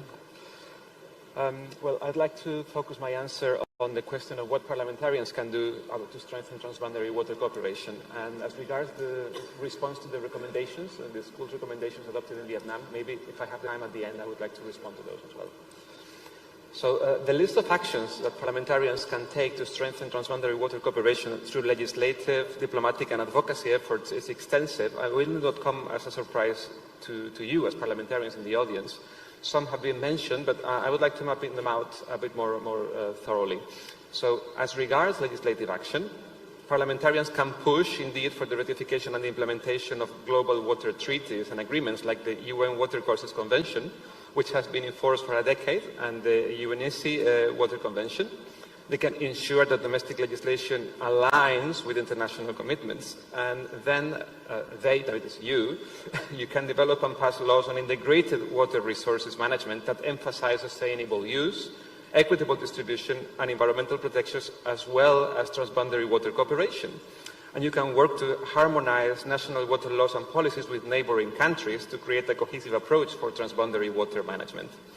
You can also push for budgetary allocations that are sufficient to support transboundary water cooperation initiatives, including infrastructure projects, research and capacity building programs. And as regards your oversight powers, you can conduct regular reviews and assessments or post-legislative scrutiny of instruments that are transposing these transboundary water agreement provisions to ensure that they are effectively implemented and that they remain relevant to the current challenges. You can also engage in parliamentary diplomacy with counterparts in neighboring countries to discuss and resolve water-related issues, and you can support the establishment and strengthening of regional water management bodies, such as river basin organizations, and you can also promote joint research initiatives and the sharing of hydrological data to enhance mutual understanding and cooperation. But we know, as we've seen, that progress implementing this agenda, including as regards transboundary cooperation, has been and is too slow. So I believe that to improve performance here, it's necessary to transform the political economy around transboundary water cooperation. And I believe that here applying an environmental democracy lens could be productive. So this transformation has got to do with innovation across the overall representative function of parliamentarians to enhance environmental democracy around transboundary water cooperation. A regional environmental democracy agreement, like the ones that my colleagues here in the Indonesia office of WFD are proudly working on in the ASEAN context, would help. It could provide a framework to do these things. In the end, you parliamentarians do not operate in a vacuum. You represent the interests of the citizens, but you also have a role as public opinion leaders. So enhancing the environmental democracy around transboundary water cooperation would imply enhancing access to information, as has been said, public awareness about the risks of neglecting this cooperation and the benefits of cooperation. But this theme will probably catch better the interest of people in the context of a wider message about water governance, in the context of the climate crisis. And I would say that in the most cases, the climate change conversation would provide a productive entry point to talk about the urgency of enhancing water governance in general. Then it would require enhancing access to decision-making on water, including planning. So this would require exploring legal innovations in terms of access to justice as well, like laws granting legal personality to bodies of water, which were mentioned in the previous session. So this is an emerging legal approach aimed at protecting and managing water bodies more effectively by recognizing them as entities with rights and represented by guardians, which can be committees comprising scientists, citizens, members of the administration, and economic and social sectors as well. So by endowing bodies of water with legal personality, any natural or legal person is legitimized to defend this ecosystem and can assert the rights and prohibitions of the law before the courts and the public administration. So this concept has been implemented in various parts of the world already since 2017. So I believe that an effort in raising the saliency of the issue in the context of the broader conversation about water governance and climate change adaptation, awareness raising about the need for transboundary water cooperation, and an open mind for new approaches to sustainable water governance could make a difference. Thank you. Thank you, and Rafael. And we now go to Henrietta Fergerman from the European Union delegation here in Indonesia. Thank you very much, and good morning, ladies and gentlemen. It's a very big pleasure to be here. I'm not a parliamentarian, as you can hear, but I do have a greeting from a parliamentarian from the European Parliament. This is a member of Parliament that's called Ms. Pernille Weiss, and she would really like me to pass her warm greetings to all of you. She would very much have liked to be here herself, be here in Indonesia herself. As you maybe know, we have a ongoing election campaigns for Parliament in the European Union, so unfortunately our parliamentarians had a lot of difficulties traveling, but she really wanted me to pass on her greetings, and also I have a few messages from her that I would like to pass. So first of all, she emphasizes that the world is more and more water stressed. I think we know this, and that the problems are getting more and more complex. So it's really important that we have these types of debates, that we all talk to each other, and this World Water Forum is really a way to make sure that we don't go into our individual silos, but that we work together to find common solutions that are both democratic and based on evidence. So I think this goes very well in line with what we have just heard. The Member of Parliament, Ms. Pernille Weiss, is very engaged in further developing the European Union water framework. So the European Parliament are talking about promoting a new European water framework. You maybe know that we have a water framework directive. They are looking into how to promote a new European water framework and really make sure that water makes it to the highest political agenda. Water is crucial to make sure that we achieve, water is crucial just for as water, but water is also crucial to make sure that we achieve our climate objectives on time and make sure that biodiversity and all the triple planetary crisis can be solved at the same time. Water is the one thing that unites all of these things. So we have to be sure that we can remain sustainable and that we can innovate so that we can solve all these challenges. And in terms of innovation, the Member of Parliament is also very much engaged in what we call the knowledge and information communities. They are called KICs. So we've had KICs on several different topics, and we have a new KIC upcoming on water, marine and maritime affairs. And what she is pushing for is that this knowledge and innovation community is open to the global community so that we can make sure that solutions are developed not just for the EU, but really are applicable and helpful for the entire world and are useful to fulfill all this potential that there is in the blue economy, in all the shades of blue, including green, green water, blue water, and all the shades of blue economy that we can. So we want to promote this KICs to make sure that we can work at the global level. Then maybe just a few more words about what parliamentarians can do and what the parliamentarians in the European Union are doing to foster this water agenda. So, as I mentioned, we have a very comprehensive water framework policy in the European Union. We have the Water Framework Directive that was adopted back in 2000, and it's really a completely holistic water legislation that covers all aspects from surface water, groundwater, water quantity, water quality, and including transboundary water issues as well. As you probably know, the European Union is probably one of the most complex transboundary water corporations in the world. We have our 27 member states, and most of them have transboundary waters. So for us, it's really crucial that that everything we do is being done in a transboundary context. So the European Parliament has pushed for this very much, and the European Commission, of course, has proposed legislation to this regard. One example of transboundary cooperation is the European Union strategy for the Danube region, which is a macroeconomic regional strategy that is endorsed by the European Parliament and really aims to enhance the cooperation among all the countries of the Danube to focus on, and it focuses on environmental protection, but also on sustainable economic development and sustainable management of all the natural resources.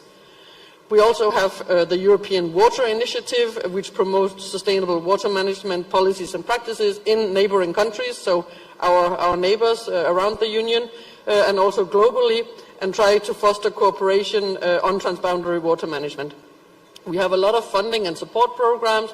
We have research and innovation, including our Horizon Europe program that has a strong emphasis on water. And we have international collaboration, also in the context of with other international organizations, including UNECE and the Water Convention. And our parliamentarians engage also very much in parliamentary diplomacy. And finally, a lot of resolutions really to stress and emphasize all these topics has been adopted by the European Parliament over recent years, and the momentum and the importance is increasing as we speak. Thank you so much. Thanks very much, Henrietta. Now we go to the floor, and the first speaker that I have here is from Malaysia, Honourable Bakhtar, Member of Parliament of the Lower House of Parliament. Thank you so much, Mr. Moderator. Dear honourable members, water is the essence of life. The current heat wave that gripping our nation, Malaysia, reminds us of its critical importance, particularly in the face of climate change. No longer can we afford to treat water as merely a resource. It is a strategic imperative for our economy, society, and national security.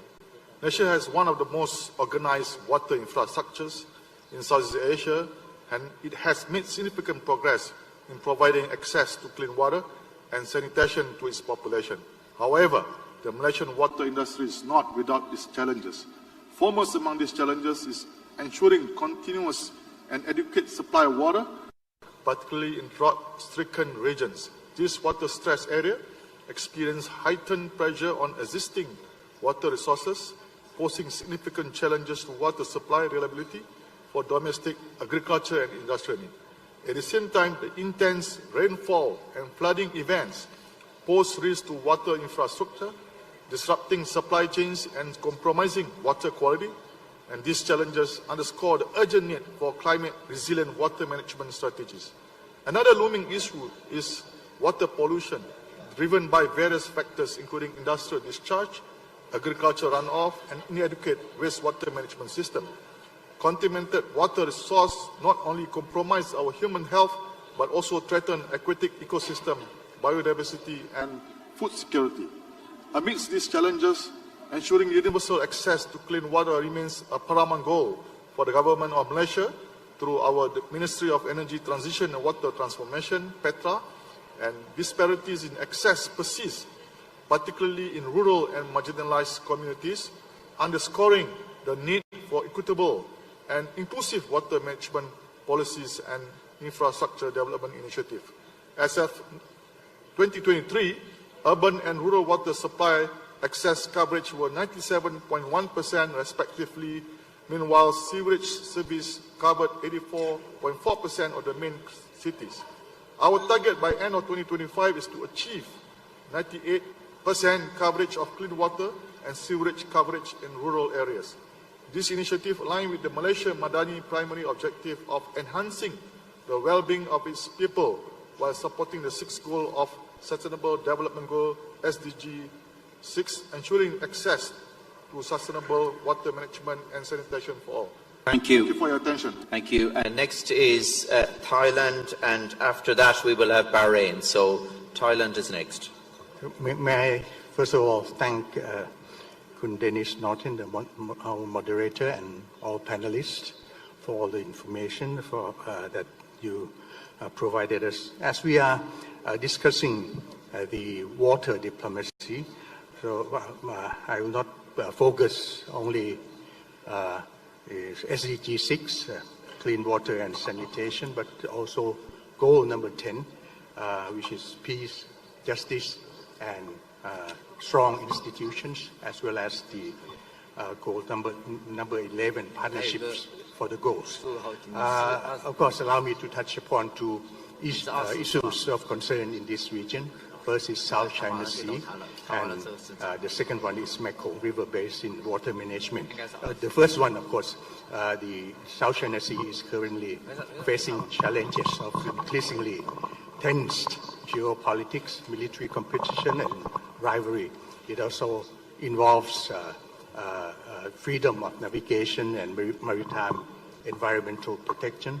To cut the story short, ASEAN would prefer cooperation rather than confrontation, and have been trying to conclude a practical code of conduct, COC, with China, in addition to the 2002 declaration of conduct, DOC, between ASEAN and China. As a matter of fact, there remain attempts for reconciliation dialogues between U.S. Biden administration and China, but there seems no real progress. So if you have some views on what will be the next scenario, especially when there will be an election at the end of the year, and there are a lot of news about coming back of Mr. Trump, who started the ball during his presidency. And the second question would be, what the parliaments of ASEAN, China, and other can help to come up with some kind of preventive diplomacy and a sustainable solution, including an early conclusion of COC. The second one is Mekong Transboundary river basin. We should have a comprehensive legal regime for water management. But the Mekong River Commission seems to be the most potential one, but it covers only lower Mekong sub-region, and on the other hand, they don't have real power to rule. There are, however, some good progress in Mekong Lansang cooperation in addition to the MRC process. And the question is how at least the ASEAN 5 countries in Mekong sub-region be more cohesive, perhaps under the ACMEX, Yawadi Chao Mekong Economic Cooperation, to which the 5 can cooperate more with China, and how the parliamentaries can help promote that. Thank you. So now we move to Bahrain, and then we will have the Asian Interparliamentary Assembly. So Bahrain. Thank you, Mr. Dennis Norton. We know, at least in theory, that the environmental challenges and environmental changes, actually, pollution in particular, and the disorder of global climate and the changes in global energy affect water resources. The climate change itself affects the quality and quantity of water in various regions due to changes in biodiversity, desertification, etc. The question is, are there real information anywhere that really prove that there is a real impact of these factors that I mentioned with relation to the quality of water anywhere in the globe? And did we activate the parliamentary diplomacy to solve these problems that are affecting the quality of water? I think these questions, if we can tackle, will help understand the issues that we are talking about today. Thank you so much. Thank you very much. We now have the Asian Interparliamentary Assembly, and then we'll be followed by Chad. Bismillahirrahmanirrahim. Assalamualaikum warahmatullahi wabarakatuh. Excellencies, ladies and gentlemen, my name is Yanti Rahman, and I am the Secretary General for the ASEAN Interparliamentary Assembly. I'm privileged to stand before you today to underscore this important topic. As mentioned by our member from Indonesia, ASEAN stands out with its unique context where cultural heritage and traditional practices play a significant role in water and sanitation management. We are home to nearly 672 million people, making it as the 3rd largest population in the world, with a population growing almost 5 times over the past 5 decades, underscoring the urgent needs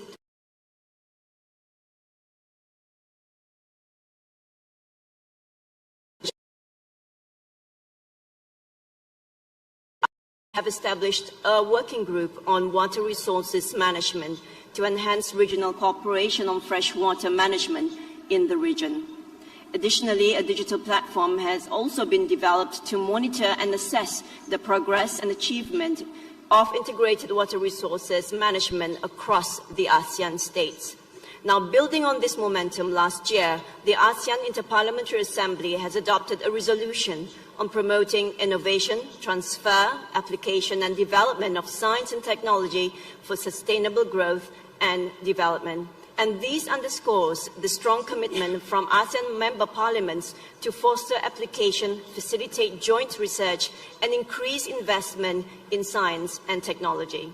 However, it is essential for this regional commitments to be translated into concrete national initiatives and legislations to effectively promote the use of technology, infrastructure innovation, and financing to safeguard the human right to safe and clean drinking water and sanitation.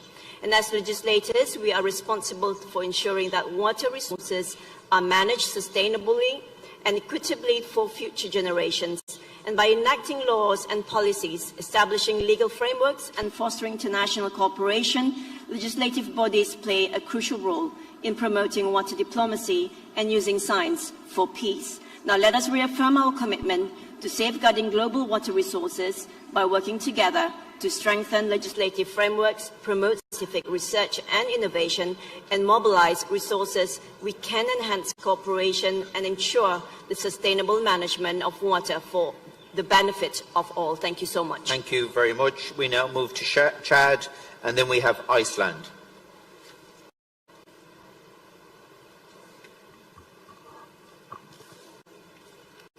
Merci, Monsieur le modérateur. Je voudrais saluer les panélistes pour la qualité de leurs interventions.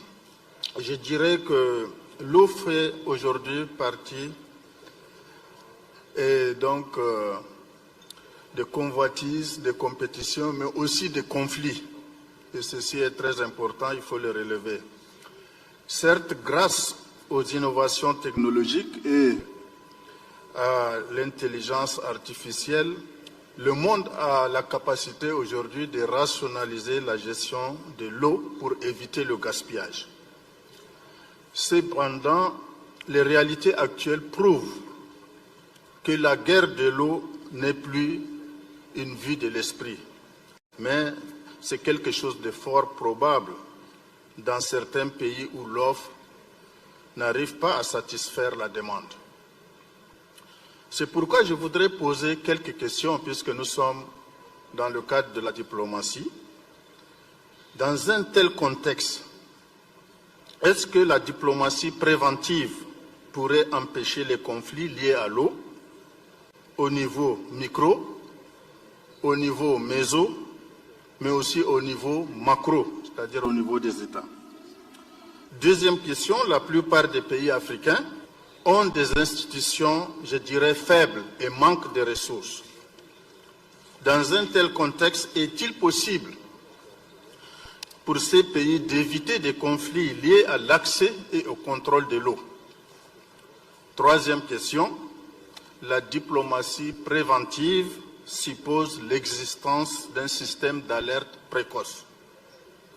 Mais que vaut l'alerte précoce si elle n'est pas suivie d'actions concrètes et rapides? Voilà les quelques préoccupations que je voudrais partager avec les panélistes. Je vous remercie. Thank you. Now we have Iceland, followed by Seychelles. So, Iceland. Dear colleagues, I'm pleased to be here and like to take the opportunity to thank the government of Indonesia for their warm hospitality.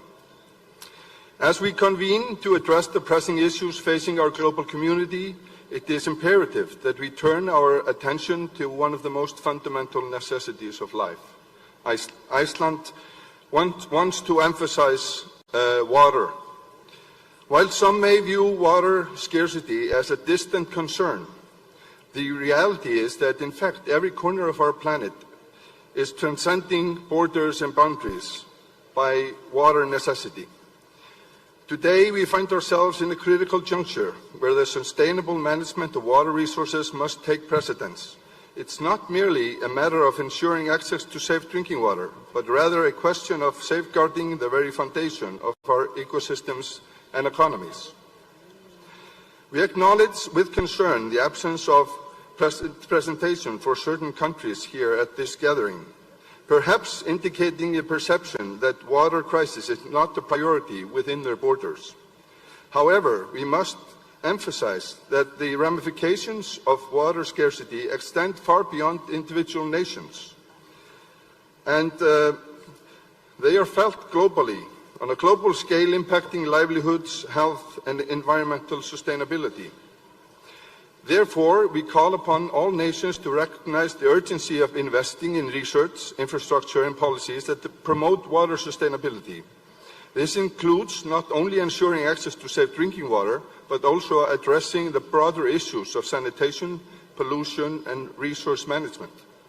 In conclusion, let us seize this opportunity to reaffirm our commitment to the equitable and sustainable management of water resources. By working together, we can forge a path forward for a future where every individual, regardless of geography, can enjoy fundamental human rights of having water every day. Thank you very much. Thank you. And now we move to Wavan from the Seychelles, followed by the Turkish Republic. Thank you, Mr. Moderator. I would like to address my question to Ms. Sonja Kwepel.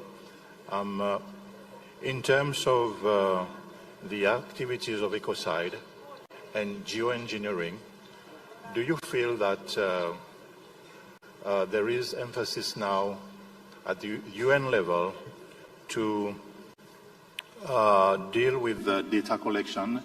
Because when you look at these two activities, they are considered by certain parties as a crime against humanity. And there are unintended consequences affecting the water sources globally. So I would like to have your opinion on this, and whether there has to be more discussion and talks about ecocide and geoengineering globally to accept, the best practices. Thank you. Thank you. We now move to the Turkish Republic, followed by Iraq.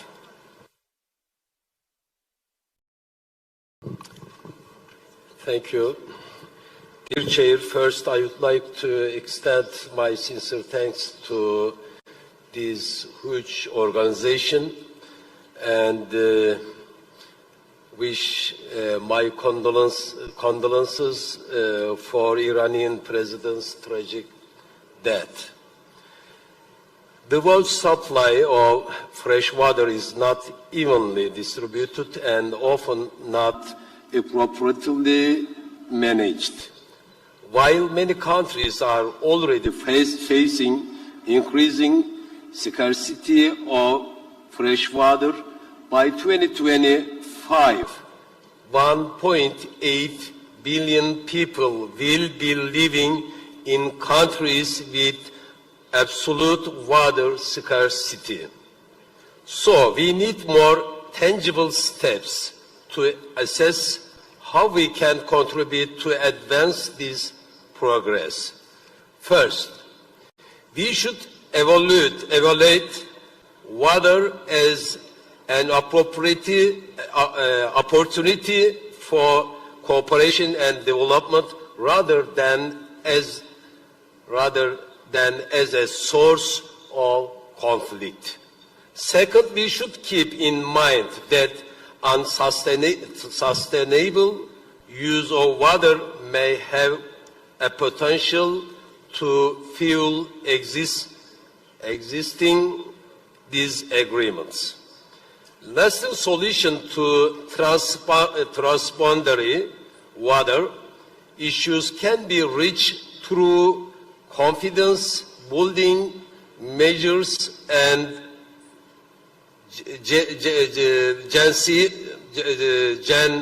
genuine cooperation among riparian states. We should remember that transboundary waters have their own specific characteristics and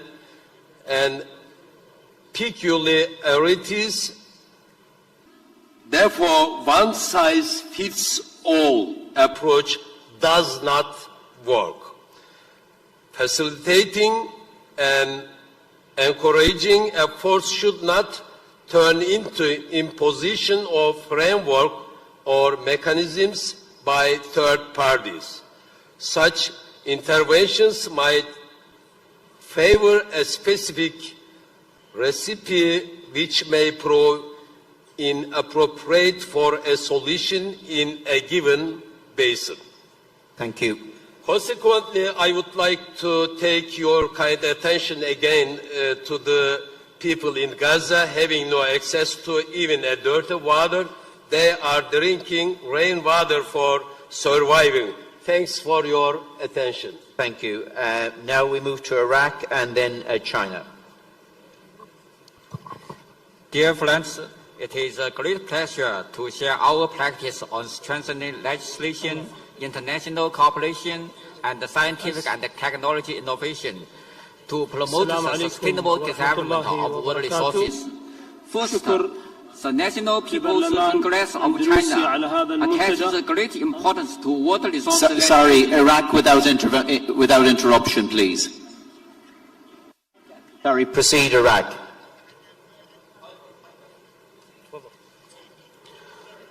السلام عليكم ورحمة الله وبركاته. شكر لبرلمان أندونيسيا على هذا المنتدى، وشكر أيضا للاتحاد البرلماني الدولي، وتشرف ممثلي الدول في هذا المنتدى. عضو مجلس النواب حسين مردان، لجنة الزراعة والمياه والأهوار النيابية.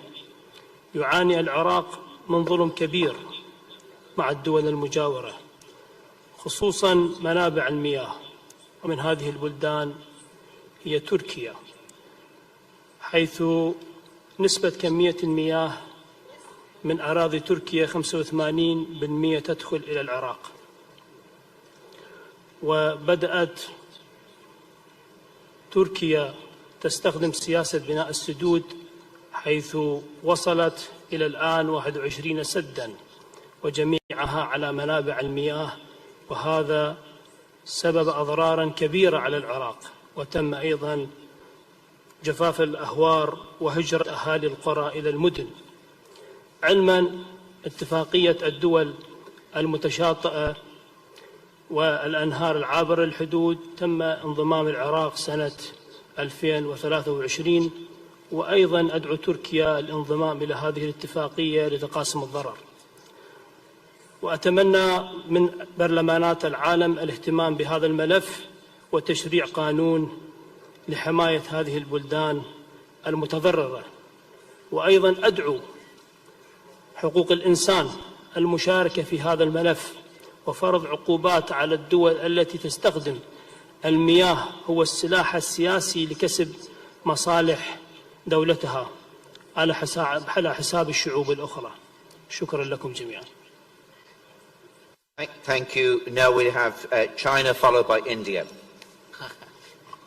Thank you. It is a great pleasure to share our practice.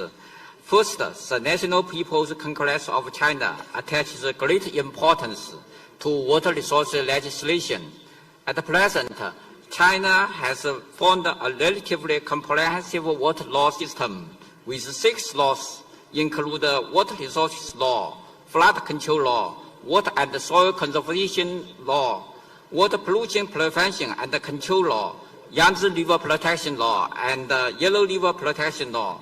Second, in terms of international cooperation, through promoting the Belt and Road Water Cooperation, China has signed 72 bilateral cooperation agreements with 57 countries and 10 multilateral cooperation agreements with 6 international organizations and more than 10 countries.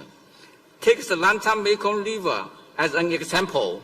We have set up the Mekong River Water Resources Cooperation Mechanism with Laos, Myanmar, Cambodia, Thailand, and Vietnam. Every 5 years, we formulate an action plan to carry out practical cooperation on information sharing, capacity building and water security to promote the important river. Third, in terms of scientific and technology innovation, China has promoted the digital twin river basin, digital twin water network, and the digital twin water project. We promote the construction of the sky and earth integrated monitoring system and built a unified national database, research and develop a new generation of water professional model based on AI technology with full functions of forecast, early learning, and preview and plan. Thank you. Thank you, China. We now have India, followed by Bangladesh. Good afternoon, sir. Honorable Chairperson and distinguished delegates, it is a honor to speak before you today on the crucial topics of water diplomacy, cooperation, and science for peace. These interconnected themes are more pertinent now than ever as the global community faces extraordinary challenges related to water security, climate change, and international relations. We indeed recognize that water is the essence of life. It's an ecosystem, supports human health, and fuels agriculture and industry. Yet, despite its fundamental importance, water is unevenly distributed and often mismanaged, which has led to conflicts and tensions in various parts of the world. This is where water diplomacy comes as a powerful tool for promoting cooperation and peace through science-based solutions. However, whether it is potential for conflict, there is also potential for cooperation. India believes in multi-pronged approaches for water diplomacy to be explored for establishing binding agreements and treaties between countries sharing transboundary water resources. Here are some few suggestions for the strategies of effective water diplomacy: data sharing and transparency, establish joint monitoring mechanisms and share real-time data and river flows, rainfall and water quality to build trust between countries and states. Joint water management projects, implement collaborative projects such as hydroelectric plants, irrigation schemes, and flood management infrastructure to enhance cooperation and mutual benefits.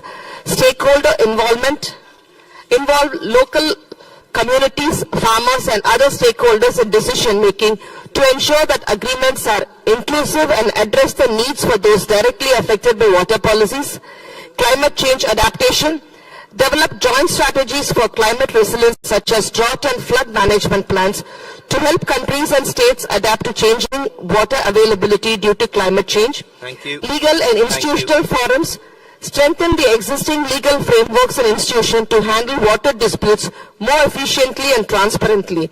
Encourage states to form river basin organizations for holistic and cooperative water management. Thank you. Community-led initiatives, Pani Panchayats in Maharashtra, for example, in India, these community-led water management groups effectively manage water resources through corrective decision-making and equitable distribution.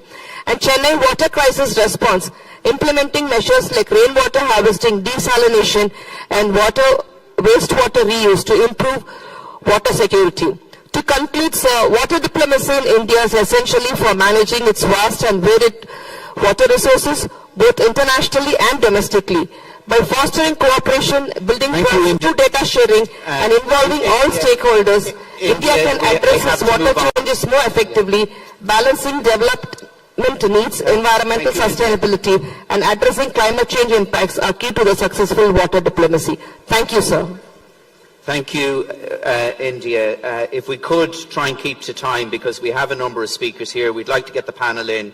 A number of countries have had a number of contributions, and please respect the time. So Bangladesh, followed by Indonesia, please.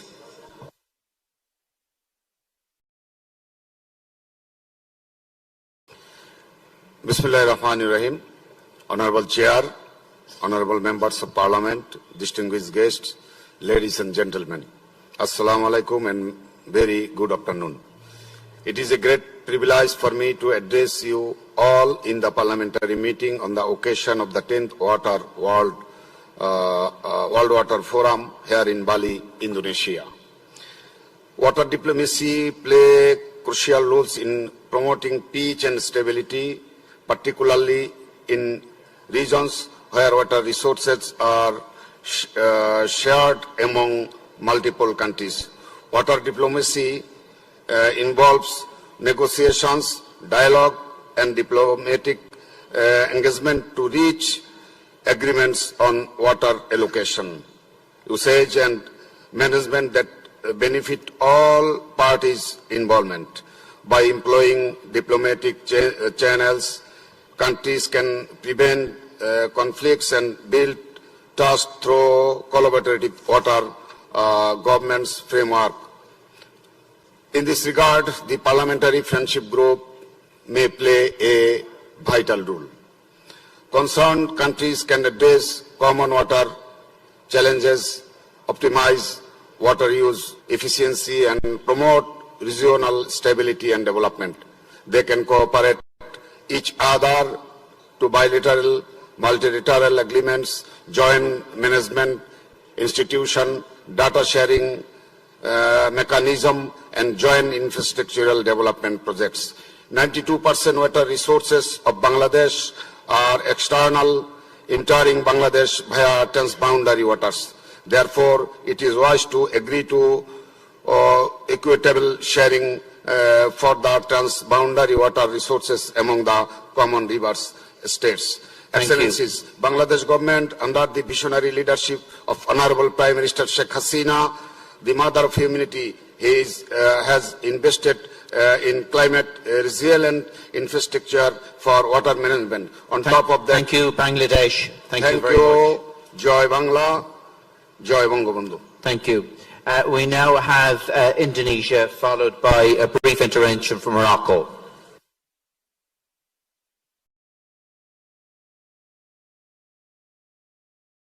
Indonesia, followed by Morocco.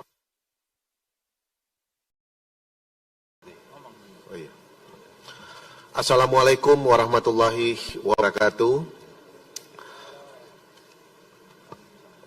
Air tidak mengenal batas wilayah, dan kita telah melihat berbagai contoh bagaimana air dipolitisasi dan digunakan sebagai senjata konflik. Karena itu, dari data Water Conflict Kronologi yang dikembangkan oleh Pacific Institute for Study in Development, Environment and Security, sebuah lembaga riset independen fokus pada isu air tawar dan global, serta kawasan, mencatat sedikitnya 1.634 konflik terkait air yang muncul sepanjang sejarah sejak 2.500 tahun sebelum Masehi. Karena itu diplomasi air harus mampu menghentikan perang, diplomasi air harus mampu menghentikan kelaparan, dan diplomasi air harus mampu menghentikan kemiskinan atau mengurangi kemiskinan di belahan dunia ini. Karena itu DPR RI sangat mengapresiasi perang IPU terkait diplomasi air. Sejak IPU Roundtable on Water pertama pada tahun 2016 hingga inisiatif-inisiatif terkait lainnya seperti Science for Peace Parliamentary Meeting 2023 telah secara konsisten bertujuan untuk mengubah elemen konflik menjadi faktor kerjasama dan konsistensi melalui sains, sebuah perkembangan yang memberikan kita harapan di masa depan. Indonesia memiliki sedikitnya 11 das lintas batas antar berbagi Malaysia, Timur Leste, Papua Nugini. Karena itu, kita berpandangan dan kita berkomitmen untuk terus memperkuat dan menindaklanjuti resolusi-resolusi IPU terkait diskursus air dan diplomasi seperti resolusi IPU untuk membentuk sistem tata kelola air baru, mendorong aksi parlemen untuk air dan sanitasi yang disepakati pada IPU ke-132 di Hanoi 2015. Selain itu, DPR akan berupaya memperkuat daya tawar peran parlemen dan meningkatkan intervensi legislatif dalam kebijakan terkait air melalui pendirian kaukus parlemen tentang air. Kaukus ini yang telah diresmikan beberapa hari lalu menjadi platform antar anggota parlemen di Indonesia untuk fokus pada isu air. Terima kasih. Thank you. And finally, a brief intervention from Morocco. شكرا. اسمحوا لي مرة أخرى سأكون مستفزا طبعا لفكركم وليس لشخصكم الكريم. إن الحديث عن دبلوماسية المياه هو تعبير ربما تمت فيه مراعاة اللياقة والكياسة. والواقع أنه في حال نسي ندرة المياه بمعنى العطش وربما الجوع لا مكان للدبلوماسية. A hungry man is an angry man and a thirsty man is a hasty man. إذا لنتفق أن الدبلوماسية الحقيقية هي ضمان حق الجميع في الماء، وإذا انتفى هذا الشرط فمكان الدبلوماسية تدق طبول الحرب. وهنا أطرح عليكم السؤال: إلى أي حد يمكن أن نحافظ على دبلوماسيتنا في حالة العطش وندرة الماء؟ الجواب واضح: لن يكون لها مكان عندنا. صحيح لنا. Thank you. So I'm going to ask the panelists here. Unfortunately, we only can give them 2 minutes each, but I'm going to start from my right here. Sonia, first of all, and then around. Try and answer maybe one specific question that was put to you rather than trying to address them all. Indeed, thank you very much. There were many questions to me, and I would like to try to combine some of them. So, firstly, there are many good practices of transboundary water cooperation, but we have also seen the challenges, for example, in the Asian region, but also in other parts of the world. And I think this shows the need for strengthening the basin organizations, but also for joining the convention, because, for example, what was mentioned by Thailand, actually the Water Convention helps even in cases where not all countries are part of a river basin organization, such as in case of the Mekong River. Also, with regards to water quality, indeed, it's a huge challenge, an increasing challenge in many parts of the world, and this requires better monitoring of data, better monitoring, joint monitoring, sharing of data, also investing in sanitation and investing in wastewater treatment, because much of the water pollution actually comes from this. And finally, I would like to react to the question of Chad with regards to conflict prevention. So indeed, at different levels, also at community level, there's increasingly conflicts, for example, due to water scarcity between farmers and herders. And so here there are some mechanisms existing, such as creating mediation organizations which can help in such situations. Or under the Water Convention, we have an implementation committee, which is actually a committee which parties can use when there is a dispute over water. For example, currently an advisory procedure is ongoing between two countries, where one country wants to establish a hydropower plant, and the other country has a problem with this. So again, this shows the value and the usefulness of different existing mechanisms, but we need to invest more into these, including financially from the global community and also from the parliamentarian side. So I would like to highlight your role in water diplomacy and also the role of IPU in implementing the recommendations. Thanks, Sonia. And we now move to Amanda, and you might just put up the last slide there as well, please. Amanda, thanks. Thank you. So on water security, and I'm listening to some of the ASEAN stories in particular where we're already at 98%, but it's that last 2% or 5% of vulnerable people that aren't having access to water. And it's that water scarcity or lack of security that's creating conflicts and potentially reducing your water security. So we all have a moral responsibility to help with this. And community engagement is one solution to trying to find the right solution for all of the people that are being left behind, as it were. And that is the human rights-based approach. So the simple solution to that is to monitor your legislation and see whether or not you've included the human rights-based approach of participation, non-discrimination, data transparency, accountability and sustainability in your constitution and national legislation. How are you giving it effect? Monitor how that is being given effect to. And then gather data. Data, as Sonia is saying, for transboundary data, for water volume, quality. That's what you need. And I think in the Middle East it is very important. There is the data available. you need to start collecting it so that you've got that information base to make the right decisions. And then I think lastly I wanted to say build capacity around this, and the network of parliamentarians on water, I think, is a way of transferring information between countries, understanding what you need to do, helping with that water security issue. I think it's quite important. Thanks very much, Raphael. If you maybe want to give a concluding comment.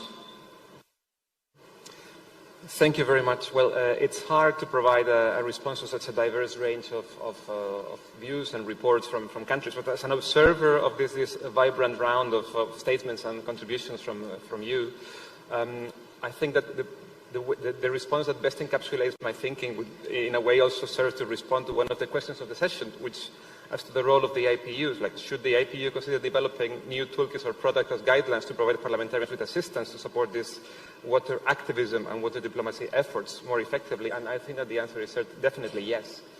And I would like to go to what the final recommendation of the Vietnam package of recommendations, talking about whether it would be appropriate to foster the establishment of a global network of parliamentarians to advancing water governance. And I believe that it would be highly relevant, but the fact that you need something, that something is relevant or will add value, doesn't mean that we can have it.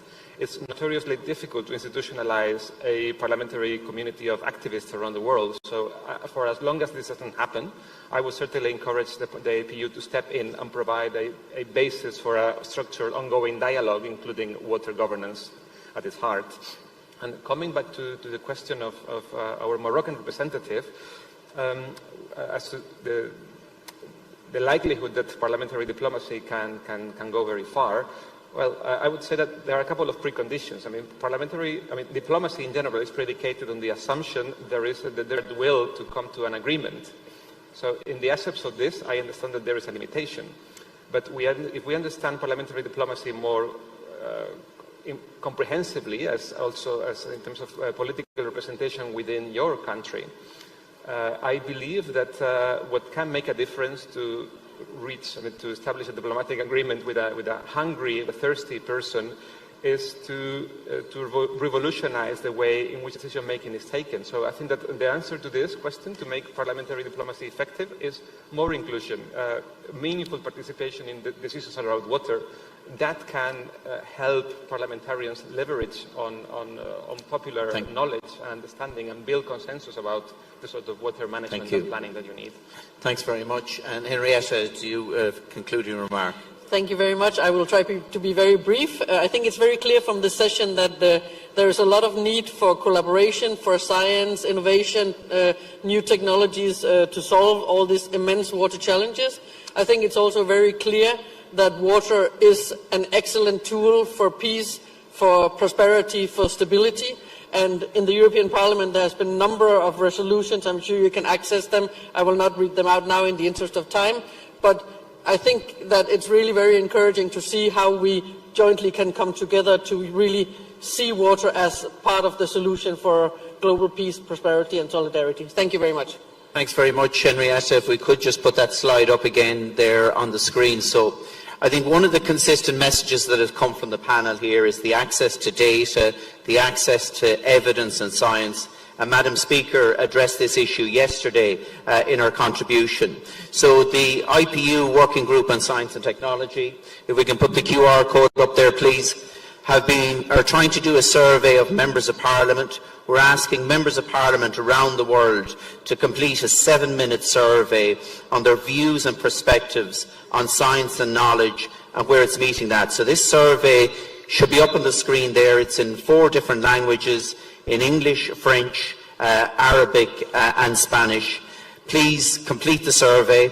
Please circulate it to your colleagues in Parliament. We'll leave a number of these outside as well and encourage as many members of Parliament to complete this survey as possible, because it is important to develop the overall engagement with the scientific community. And thank you for your attention and thank the panel for their contribution. Thanks very much.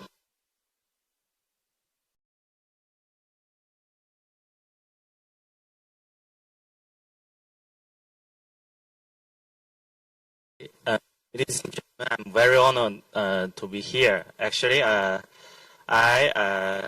several years work in the area of river basins, especially in the integrative management of the river basins. Round of applause to the moderator as well as all of the speakers on the plenary number 4. Thank you once again to Mr. Dennis Norton and also all of the speakers, Ms. Sonja Kopal, Ms. Amanda Loefen, Mr. Rafael Jimenez Eibar, and also Ms. Henriette Fagerman. 1.8 million. So, ladies and gentlemen, before we continue to the last part of our parliamentary meeting this afternoon, so remind you once again to please kindly fill in the quick evaluation survey. So you can scan the QR code that is provided on the screen and please kindly fill in the whole questions there in order to get your feedback. So we will be able to know the feedback and also your voice regarding the implementations of this meeting. Once again, ladies and gentlemen, please take a quick survey and fill the whole questions there. Please do scan the QR code provided on the screen, and after that, we'll be able to hear your voice. Ladies and gentlemen, before we proceed to the closing part of our parliamentary meeting this afternoon, we would like to also again invite you that after this, we will have our visit to the mangrove. So please kindly join us for the visit to the mangrove. Don't worry, we will have the shuttle that will take you to the mangrove forest of Ngurah Rai. So the shuttle itself will be provided at the lobby hotels of the BNDCC 1. And for your information, this area or the Pechatu Hall is located at BNDCC 2. So BNDCC 1 means the other building located in across to this building. And there are also the venue close to your lunch venue. So before we have gathered to the Tahurang Rarai, we will enjoy the lunch once we finish the whole arrangements this afternoon. For your information as well, at the end of our meeting, we will be adopting a Nusa Dua communique.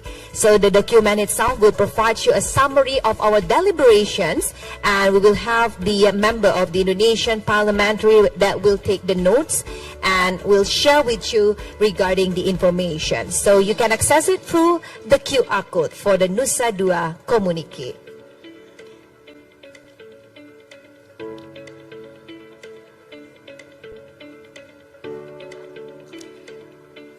Ladies and gentlemen, since yesterday on the parliamentary meeting, we have finished 4 plenary sessions.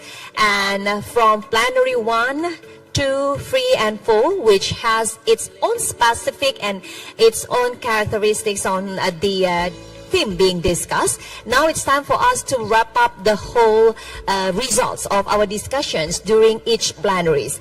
And of course, this will also result in our shared commitments that is known as the Nusa Dua communique. So ladies and gentlemen, without further ado, now it's time for us to start the closing sessions. So the closings will talk about the shared commitments on the global water agenda, and we will know this as the Nusa Dua communique. The closing statement itself, we will have our rapporteur. So let me introduce our rapporteur on this session. He is the member of the House of Representatives of Indonesia, Mr. Putu Supatma Rudana. And also now, without further ado, for the closing remarks, we would like to invite to be up on the stage Her Excellency Dr. Honoris Causa Ibu Puan Maharani, the Speaker of the House of Representatives of the Republic of Indonesia.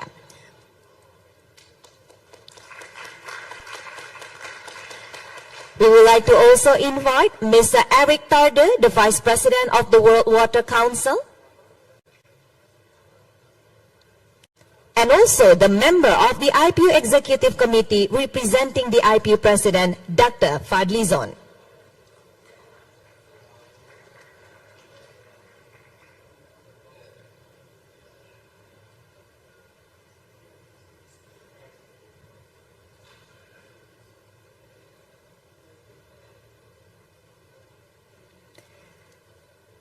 Excellencies, distinguished delegates, ladies and gentlemen, now we will start the closing session, as now we will hear the closing remarks that will be delivered by the Vice President of the World Water Council.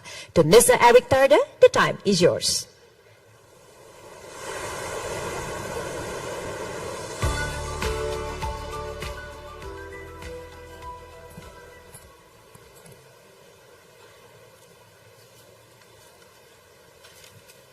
Honorable Madam Speaker of the House of Parliament of the Republic of Indonesia, Honorable Members of Parliament, dear colleagues, it is my honor and pleasure to be here to conclude this segment dedicated to the parliamentarian work in this field of water.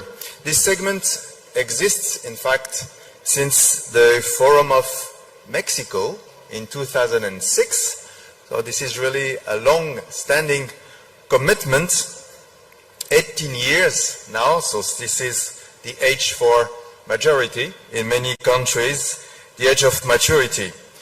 I think we were 59 countries represented, so congratulations for that. This is a very good result, and thank you especially, Madam Speaker, to your efforts and to the efforts of the Member of Parliaments of the Republic of Indonesia.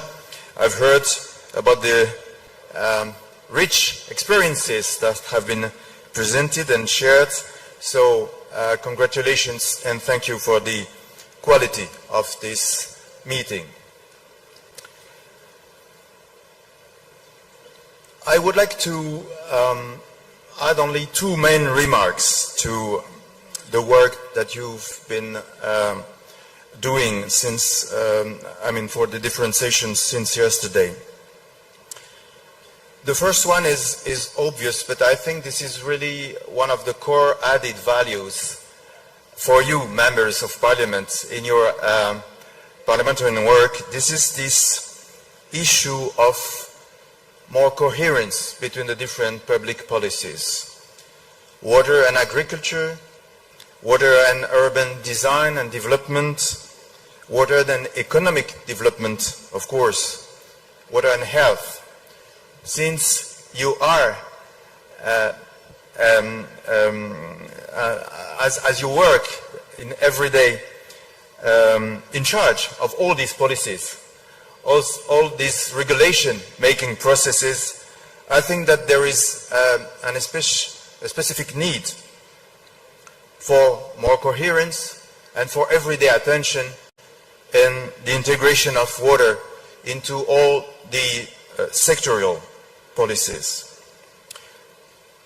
Second remark that reflects, I hope, the content of your discussions since yesterday is the importance to fully integrate water and sanitation issues also in the sense of wastewater treatment. Right to water, drinking water supply is of course the first idea that we have in mind, but also a right to complete sanitation and to complete wastewater treatment is something that has been mentioned, and on behalf of the World Water Council, I would fully support this necessity to have a specific work on these issues.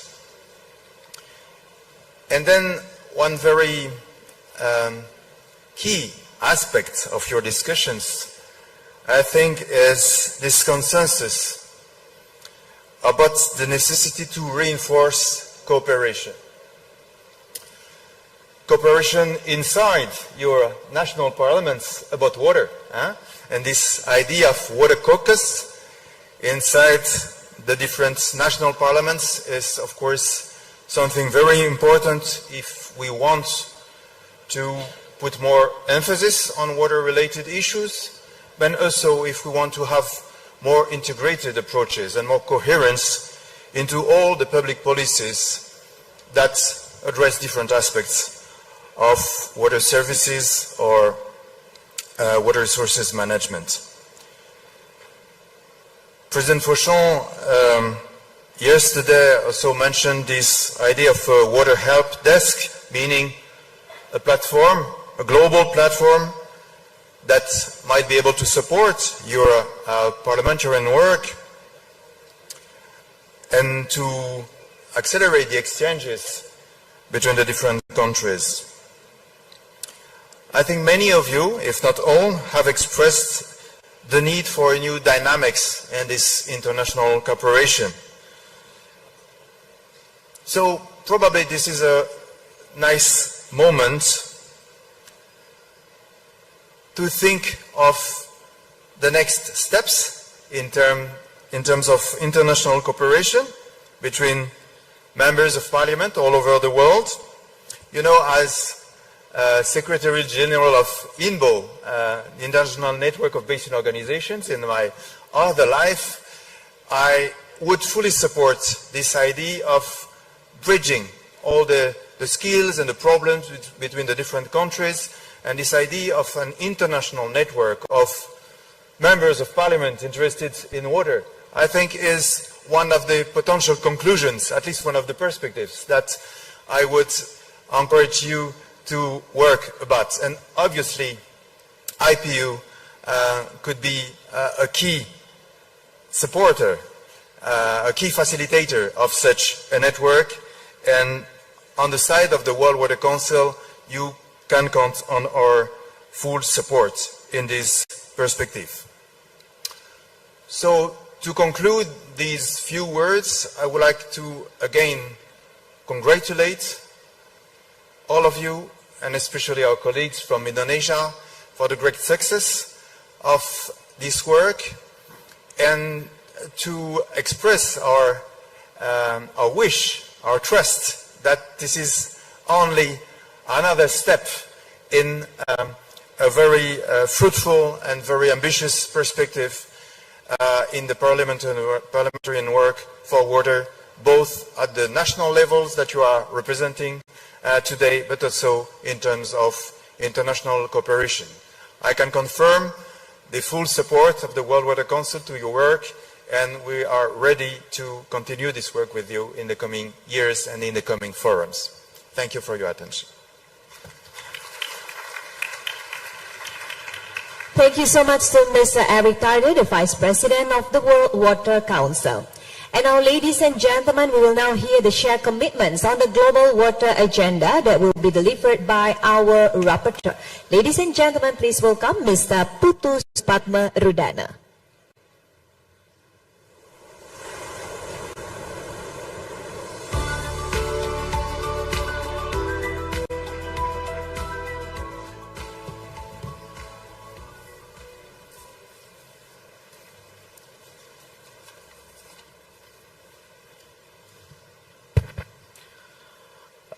Thank you very much, and also thank you for the fruitful discussion and also the active engagement from all parliamentarians from all around the world. Excellency Mr. Eric Tardy, I hope I pronounced your name correctly, Vice President of the World Water Council, Excellency Ms. Puan Maharani, Speaker of the House of Representatives of the Republic of Indonesia, Dr. Fadlizon, Member of IPU, Executive Committee, Excellency Speakers, Vice Speakers, and Member of the Parliament of the IPU, ladies and gentlemen. For the past 2 days, parliamentarians from 49 countries have gathered here in Nusa Dua, Bali, for strengthening our cooperation in mobilizing action on water for shared prosperity. But before I continue, I would like also to take this opportunity to convey our condolences on behalf of the House of Representatives of the Republic of Indonesia to the government and the people of the Islamic Republic of Iran over the passing of President Ebrahim Raisi and his companions during the tragic accident in East Azerbaijan yesterday. May their soul rest in peace, and we stand here in solidarity with the people of Iran in this difficult moment. And let me continue. As the first global parliamentary forum discussing the issue of water, and its significance for global security and prosperity, Parliamentary meeting on the occasion of the 10th World Water Forum signifies the commitment of parliaments to address the problems related to water and sanitation through our political will and action. Several key points have been highlighted during the discussion. First, it is critical to ensure water as a standing item on parliamentary agendas and promotes parliamentary dialogue at both regional and international level in these regards. Second, perspective of local communities and population are important in our global efforts to ensure water justice and security, and ensuring that every step taken is adapted to local needs and take into account also the traditional knowledge. Third, sustainable water management plays a pivotal role to build resilience of societies and ecosystem and support climate change adaptation in line with internationally agreed climate goals. And fourth, since water-related challenges transcend national borders, the critical needs for enhanced diplomacy in managing water resources, sharing knowledge and good practices to address water security become more urgent. Therefore, it is our duty as parliaments and parliamentarians to prioritize action on water, to realize the commitment set out in the 2030 Agenda for Sustainable Development and the vision of a fair and prosperous world today and for the future generations. Moreover, I would like to also inform all of you that the conclusions of our meeting today will be brought to the IPU Governing Council at the 149 IPU Assembly. Now let us take on advancing cooperation and collaboration on water through our shared commitment and action, because this is critical to foster peace, progress, and prosperity within communities and country. And I thank you.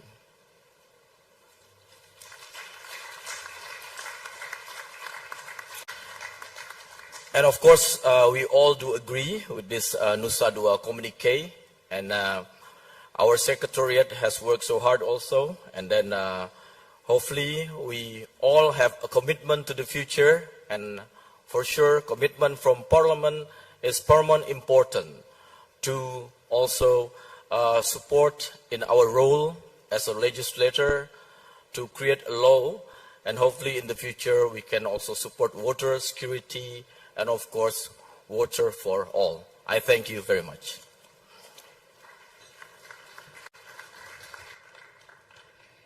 Thank you so much to Mr. Putu Supatma Rudana for presenting us regarding Nusa Dua communique.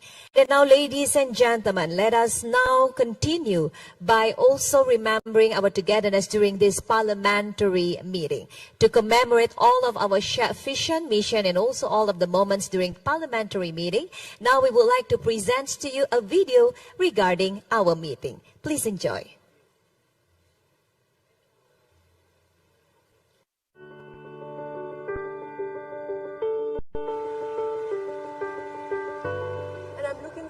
To learning from this important event and to taking back, important ideas that we can then apply to our own country. Met up with a lot of other colleagues and probably networking together.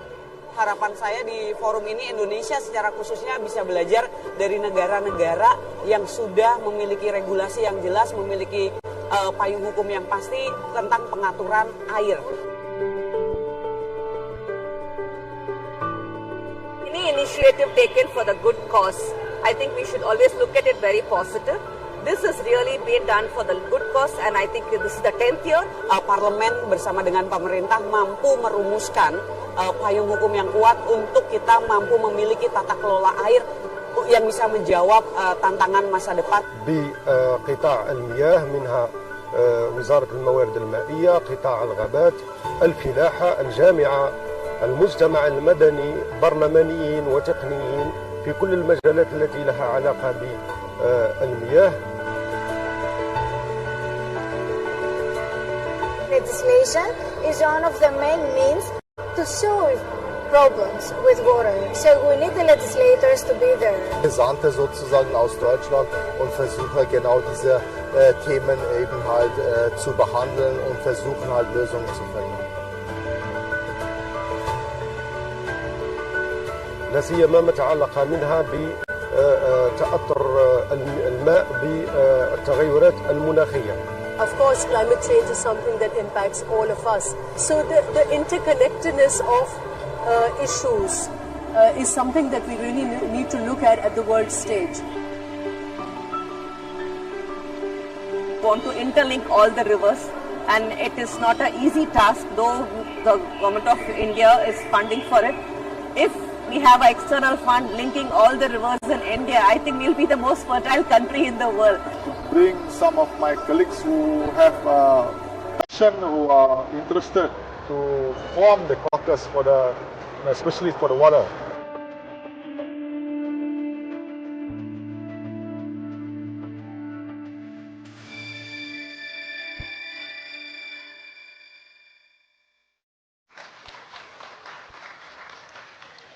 Excellencies, distinguished delegates, ladies and gentlemen. Now let us hear a closing remarks that will be delivered by the Speaker of the House of Representatives of Indonesia. To Her Excellency Ibu Puan Maharani, time is yours.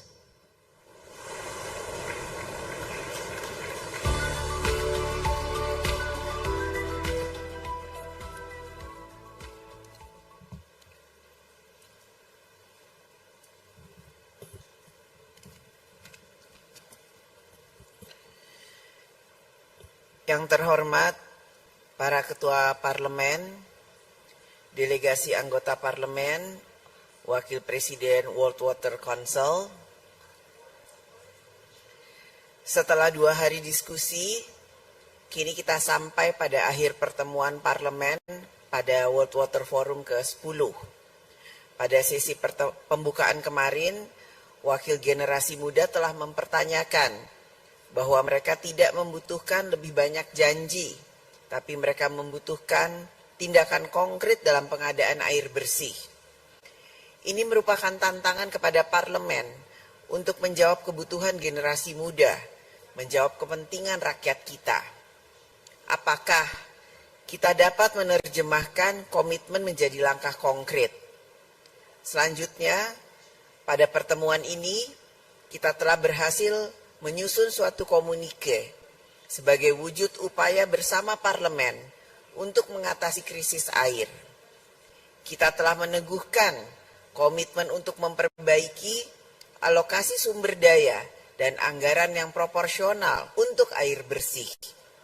Kita telah berhasil membahas poin-poin penting untuk rekomendasi sejalan dengan tema Mobilizing Parliamentary Action on Water for Shared Prosperity, yaitu air untuk kesejahteraan seluruh manusia tanpa terkecuali.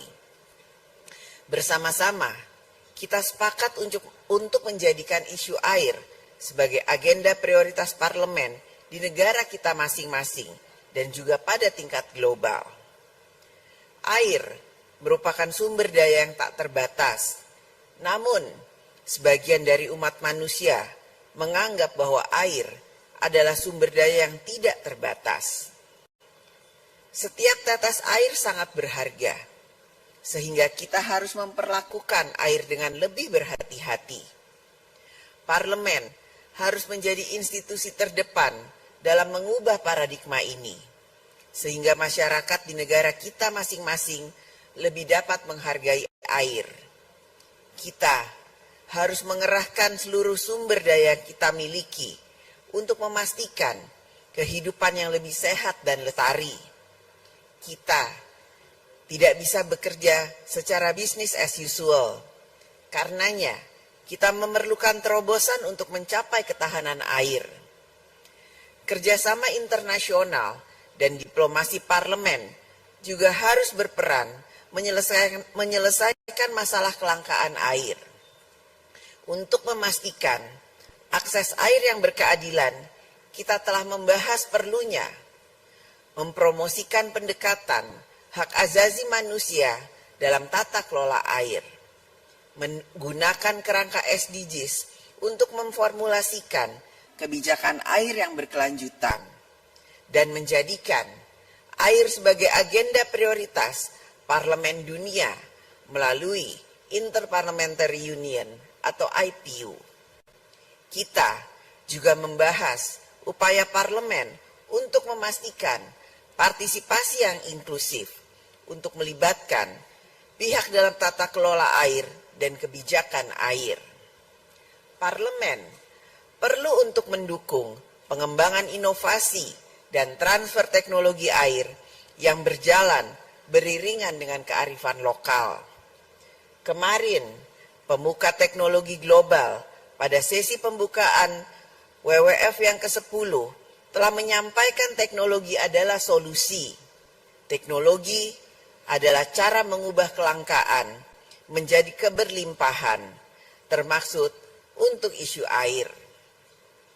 Teknologi untuk membantu pengadaan air bersih sebetulnya sudah tersedia.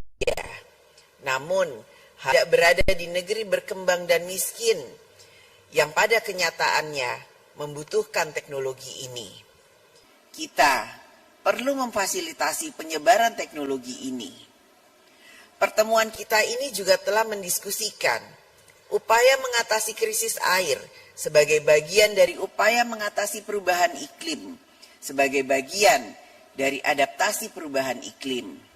Kita juga mendorong pembiayaan multi pihak yang inovatif untuk mendukung upaya konservasi sumber daya air. Kita juga melihat perlunya membentuk komunitas parlemen global untuk isu air yang mewadahi pertukaran gagasan dan kolaborasi antar anggota parlemen. Isu air perlu menjadi bagian dari pembahasan yang lebih mengemuka dari diplomasi parlemen, seperti pada AIPU dan organisasi parlemen regional. Suara parlemen adalah suara rakyat yang harus dapat menggaungkan isu air di tingkat global. Parlemen harus berada di garda terdepan dalam menumbuhkan kesadaran akan pentingnya isu air. Tanpa air tidak ada kehidupan, tanpa air tidak ada kesejahteraan, tanpa air tidak ada kemajuan suatu negara. Potensi air juga sangat besar sebagai sumber energi, sumber untuk produksi pertanian, dan sumber transformasi menuju kemajuan ekonomi. Memperbaiki akses terhadap air bersih merupakan cara terbaik untuk mengurangi ketimpangan, mengatasi masalah stunting, dan juga kesehatan. Hadirin yang terhormat, sebelum mengakhiri pertemuan ini, izinkan saya menyampaikan penghargaan kepada seluruh delegasi parlemen, organisasi internasional, dan semua pihak yang terlibat pada pertemuan parlemen pada World Water Forum ke-10 ini. Dan juga apresiasi setinggi-tingginya saya sampaikan kepada AIPU atas dukungannya untuk mensukseskan pertemuan ini. Saya ingin kita semua membawa hasil pertemuan ini ke ruang sidang parlemen di negara kita masing-masing. Kita harus dapat merefleksikan diskusi pada pertemuan ini untuk menjadi pembahasan lebih mendalam di negara kita masing-masing. Mari kita menerjemahkan komitmen menjadi tindakan konkret di negara kita masing-masing. Hanya dengan ini kita akan menjawab tantangan generasi muda bahwa parlemen dapat bertindak responsif dalam mengatasi kelangkaan air. Kini saatnya kita bekerja di parlemen negara kita masing-masing guna memastikan ketersediaan air bagi rakyat yang kita layani. Dan akhirnya saya nyatakan pertemuan ini secara resmi saya tutup.